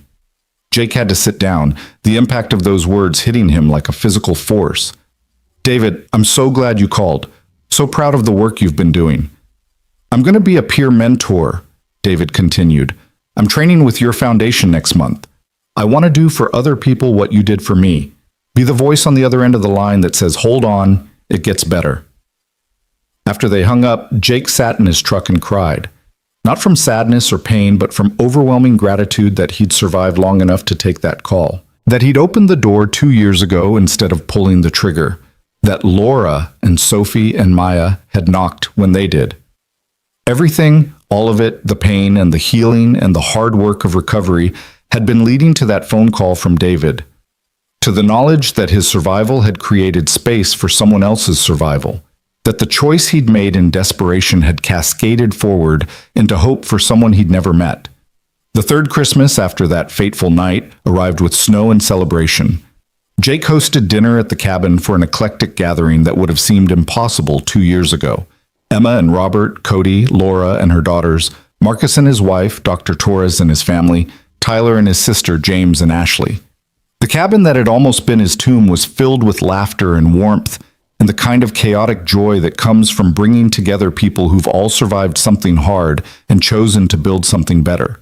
"I want to propose a toast," Laura said, standing at the head of the table with a glass of sparkling cider. 3 years ago, my daughters and I knocked on a door in a snowstorm. The man who answered was in his darkest moment, but he chose to fight for us anyway. And in doing so, he saved 4 lives, ours and his own. 4 lives that have gone on to touch hundreds of others, Emma added. Through the foundation, through the work Jake does every day, through the example he sets for all of us about what recovery and redemption actually look like. To Jake, Marcus said, raising his glass. To second chances, Tyler added. To open doors, Sophie said with a grin. They all raised their glasses, and Jake felt his throat close with emotion. He looked around the table at these people who'd become his family through crisis and choice, and he understood something profound. This was what redemption looked like. Not a single heroic act, not a dramatic transformation, but the daily work of showing up for yourself and others. The accumulation of small choices that added up to a life worth living. I have something I want to share, Jake said, his voice rough. He pulled out a folded piece of paper from his pocket. Not the suicide note he'd written 3 years ago, which had been destroyed, but a new letter he'd written the night before. This is a letter to Cody, but I want to read it to all of you. He unfolded the paper and began, Dear Cody, 3 years ago I wrote you a goodbye letter. I told you I loved you, that none of our problems were your fault, and that sometimes the strongest thing a person can do is give up. I was wrong about that last part. Giving up isn't strong, it's final. And in being final, it eliminates every possibility of things getting better. 3 years ago, I thought I knew how the story ended, but I was wrong about that too. The story didn't end in that cabin with a gun and a letter. It pivoted, it transformed. It became something I never could have imagined in my darkest moment. I became someone I never thought possible. Not perfect, not healed, but functional and useful and genuinely grateful to be alive. I say all this because I want you to understand something important. Whatever darkness you face in your life, whatever moments when giving up seems easier than continuing, remember that you don't know how the story ends. None of us do. We think we do, but we're usually wrong. The strongest thing you can do is stay alive long enough to find out what happens next. Thank you for never giving up on me, even when I'd given up on myself. Thank you for being the kind of son who kept believing his father could be better. I'm spending the rest of my life trying to live up to that belief. I love you more than words can say. Dad. When he finished, there wasn't a dry eye at the table. Cody got up and hugged his father fiercely, and Jake held him tight, grateful beyond measure that he was here to do so. That Christmas Eve knock on the door had saved 4 lives directly, but the ripples had extended far beyond that, to David Miller, to Tyler, to James, to Ashley, to Carol Henderson finding peace, to hundreds of veterans who'd called the crisis hotline and chosen to stay alive. Later that evening, after most of the guests had left and only Laura and her daughters remained, they sat by the fireplace in comfortable silence. The same fireplace that had been dying to embers 3 years ago, the same room that had been a stage for near tragedy and actual heroism. Do you ever think about what would have happened if we hadn't knocked? Sophie asked quietly. If we'd gone to a different house, or if we'd frozen in the snow, or if you hadn't answered. Jake considered this carefully. Sometimes. But thinking about alternate timelines doesn't help anyone. What matters is what actually happened. You knocked, I answered. We all survived. And we've spent the last 3 years building something meaningful from that night. I'm glad we knocked on your door, Maya said, even though it was scary, even though people died, because you became our friend, and you started the foundation, and you help people now. I'm glad you knocked too, Jake said softly. More than you'll ever know. Laura met his eyes across the firelight, and in that look was acknowledgement of everything they'd been through together and everything they'd become.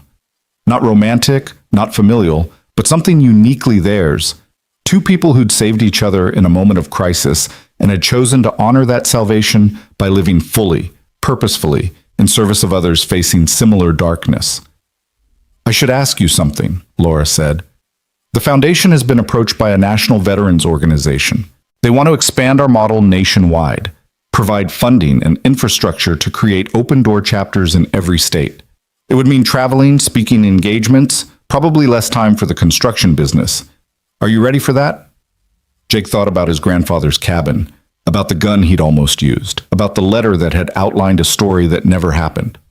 And he thought about David Miller and Tyler and James and all the veterans yet to come who needed someone to tell them that survival was possible, that recovery was real, that darkness could be transformed into light. Yeah, he said, I'm ready.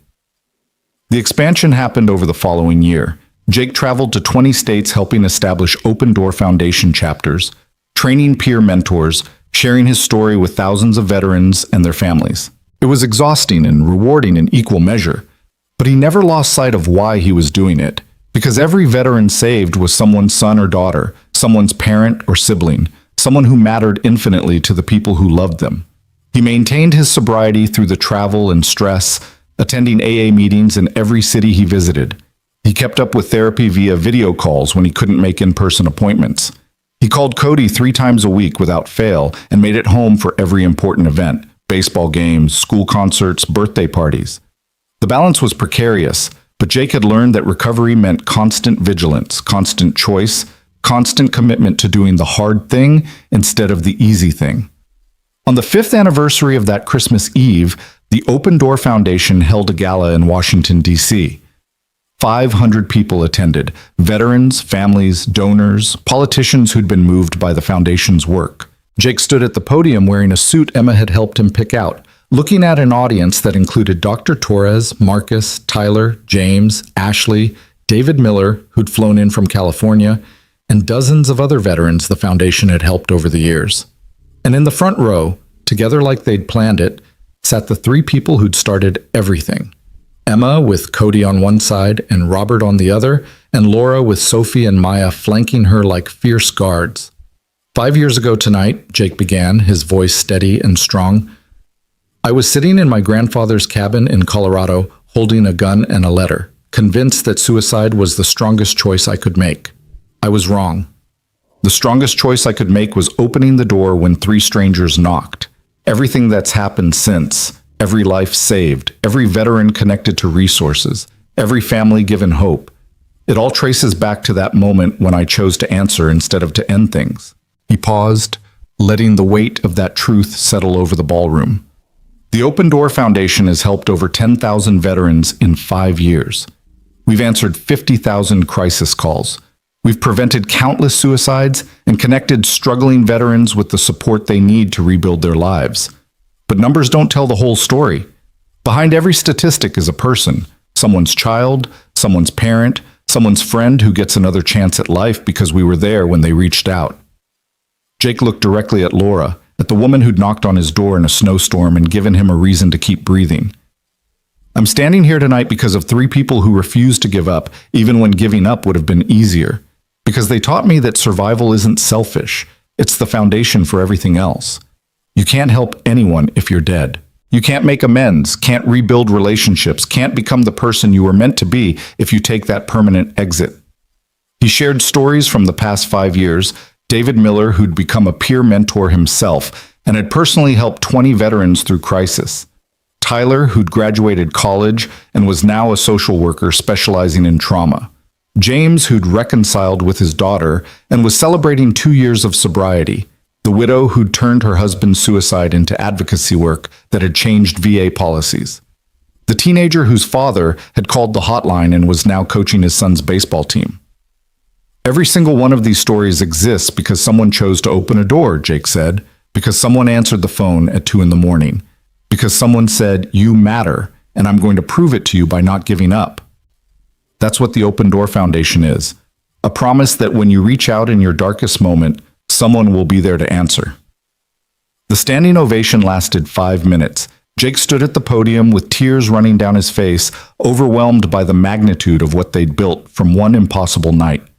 When the applause finally died down, he was joined on stage by Laura, Emma, Marcus, Dr. Torres, and Cody, the core team that had transformed personal tragedy into collective hope. We're not done, Jake told the audience. There are still veterans out there who don't know help exists, still families suffering in silence, still communities that stigmatize mental health struggles instead of supporting recovery.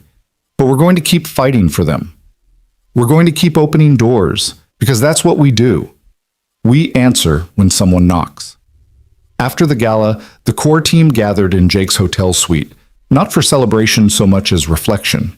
They'd come so far from that Christmas Eve 5 years ago, built something that had taken on a life of its own, grown beyond anything they'd imagined. I never thought we'd get this big, Emma admitted, curled up on the couch with a glass of wine. When we started planning the foundation at Cody's birthday party, I thought maybe we'd help a few dozen veterans locally, not 10,000 people across the country. It's because the need is so vast, Dr. Torres said. 22 veterans a day die by suicide. That's the official number, but we know it's probably higher. The Open Door Foundation isn't solving the crisis. It's providing a lifeline for people who are drowning. That's important work, even if it can't save everyone. I heard from Carol Henderson last week, Jake said quietly. The woman whose son David killed himself before we started the foundation. She volunteers at our Denver chapter now, answering the crisis hotline. She said that helping other people's sons gives her a way to honor David's memory. That's beautiful, Laura said, and Jake saw her wipe away tears, turning pain into purpose. That's what we're all doing, really. Cody, now 15 and tall enough to look his father in the eye, spoke up from his spot by the window. Can I say something? Of course, buddy, Jake said. I used to be really angry at you, Dad, for all the years you were sick, for missing stuff, for making Mom cry. I thought you were weak for not being able to handle your problems. Cody's voice was steady, mature beyond his years. But watching you build the foundation, watching you help all these other veterans, I get it now. You weren't weak, you were hurt, and you didn't have the tools to heal, and now you're making sure other people have those tools. That's not weak, that's strong. Jake crossed the room and pulled his son into a hug, overwhelmed by gratitude that he'd survived long enough to hear those words. That he'd opened the door 5 years ago instead of pulling the trigger. That Cody had grown up with a father who'd chosen recovery over resignation. Thank you, Jake whispered against his son's hair. Thank you for never giving up on me. That's what family does, Cody replied simply. We don't give up on each other. The following morning, Jake woke early and went for a run along the National Mall. The sun was just rising, painting the monuments in shades of gold and pink, and Jake felt profoundly at peace. His shoulder still ached sometimes, especially in cold weather, and his burned hand had permanent nerve damage that made fine motor tasks challenging. But these were badges of survival, proof that he'd fought and won when winning had seemed impossible. He thought about the gun he'd held 5 years ago, about how close he'd come to never experiencing any of this. The foundation, the recovered relationship with Cody, the friendships with Laura and Marcus and Tyler, the thousands of lives touched by their work. It had all hinged on one moment, one choice, one knock at the door that he'd chosen to answer instead of ignore. Jake stopped running and stood looking at the Lincoln Memorial, at the massive figure of a president who'd led the country through its darkest hour and had suffered from depression himself. History was full of people who'd fought through darkness to create light, who'd transformed personal pain into public good. Jake wasn't comparing himself to Lincoln. That would be absurd, but he understood the principle now. That suffering wasn't meaningless if you could alchemize it into something that helped others. That surviving was just the first step. The real work was what you did with the survival. His phone buzzed with a text from Laura. Coffee before we fly home? I want to talk about the next phase of expansion. Jake smiled and typed back, absolutely. Meet you in the lobby in an hour. Another text arrived, this one from the crisis hotline. Busy night. 7 calls, all successfully connected to resources. One veteran in particular wanted us to thank you personally. Said your story gave him permission to ask for help.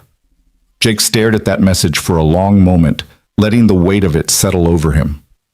7 calls. 7 people who'd reached out in crisis and been met with support instead of silence. 7 lives potentially saved because he and Laura and Emma had transformed one terrible night into a system of care and hope.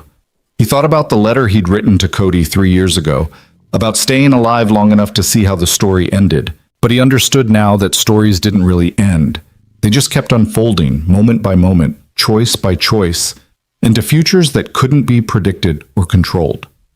The story that had started with a gun and a knock at the door had evolved into something far bigger than Jake's personal redemption.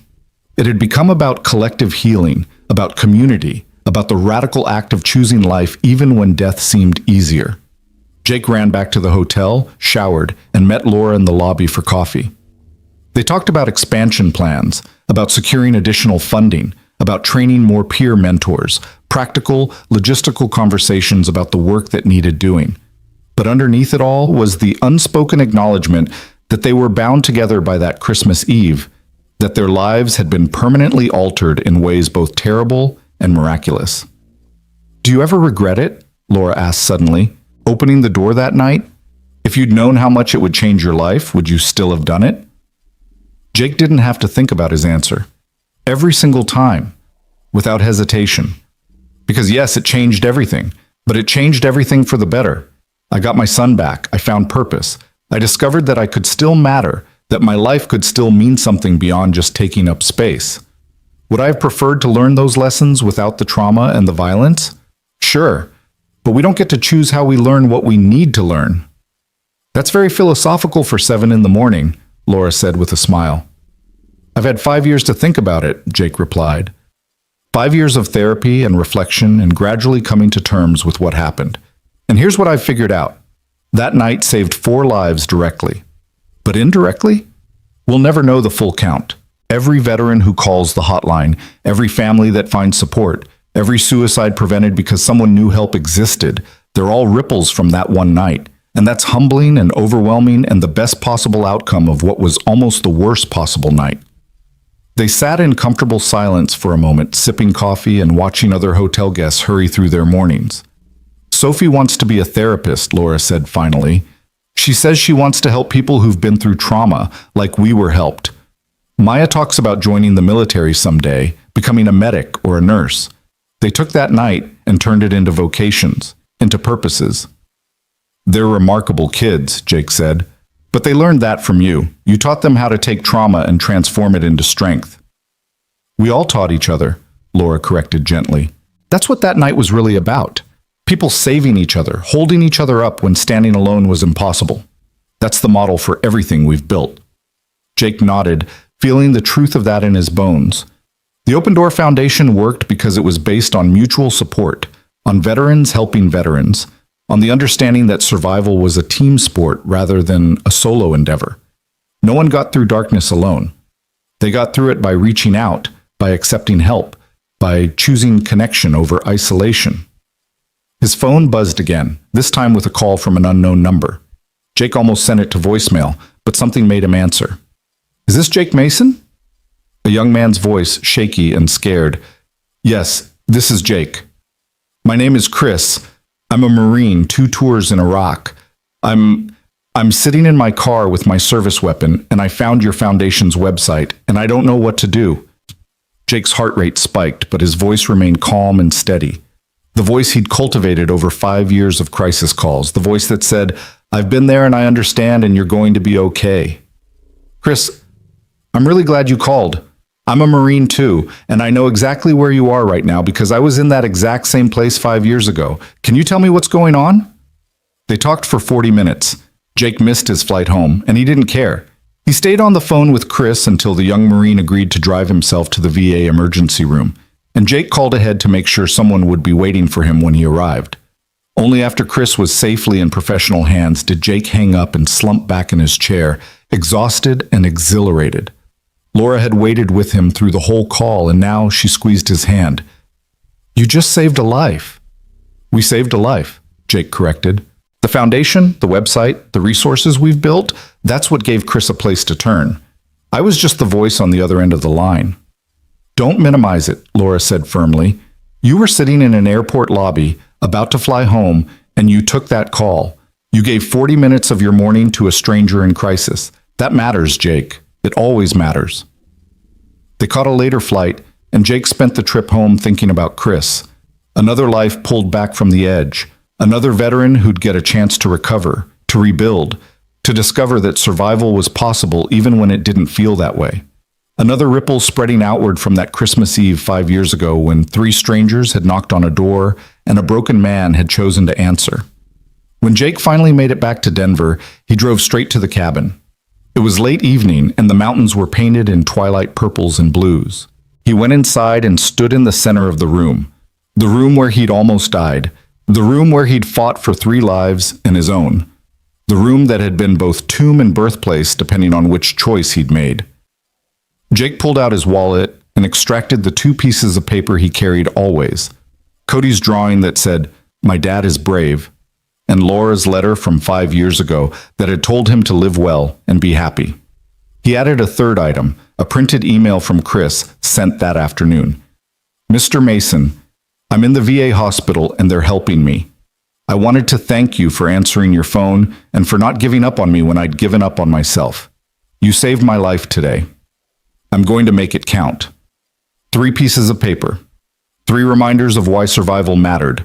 3 pieces of evidence that opening doors, literal and metaphorical, could change the trajectory of lives in ways impossible to predict or measure. Jake sat in his grandfather's chair and looked at the space where the gun had been 5 years ago. The drawer was empty now, had been empty for years, would remain empty forever. He'd made his choice that Christmas Eve when Laura knocked, and every day since he'd been making the same choice over and over, to stay alive, to keep fighting, to transform darkness into light. One struggling veteran at a time. His phone rang again, not a crisis call this time, but Cody calling to make sure his dad had made it home safely. "Hey, buddy," Jake answered.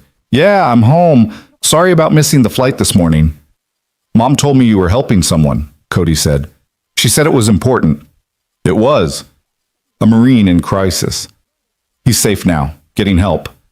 "That's good, Dad. That's really good." Cody paused. "I'm proud of you. For everything.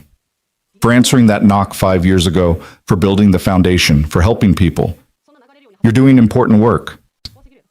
Jake felt his throat tighten with emotion. "Thank you, Cody.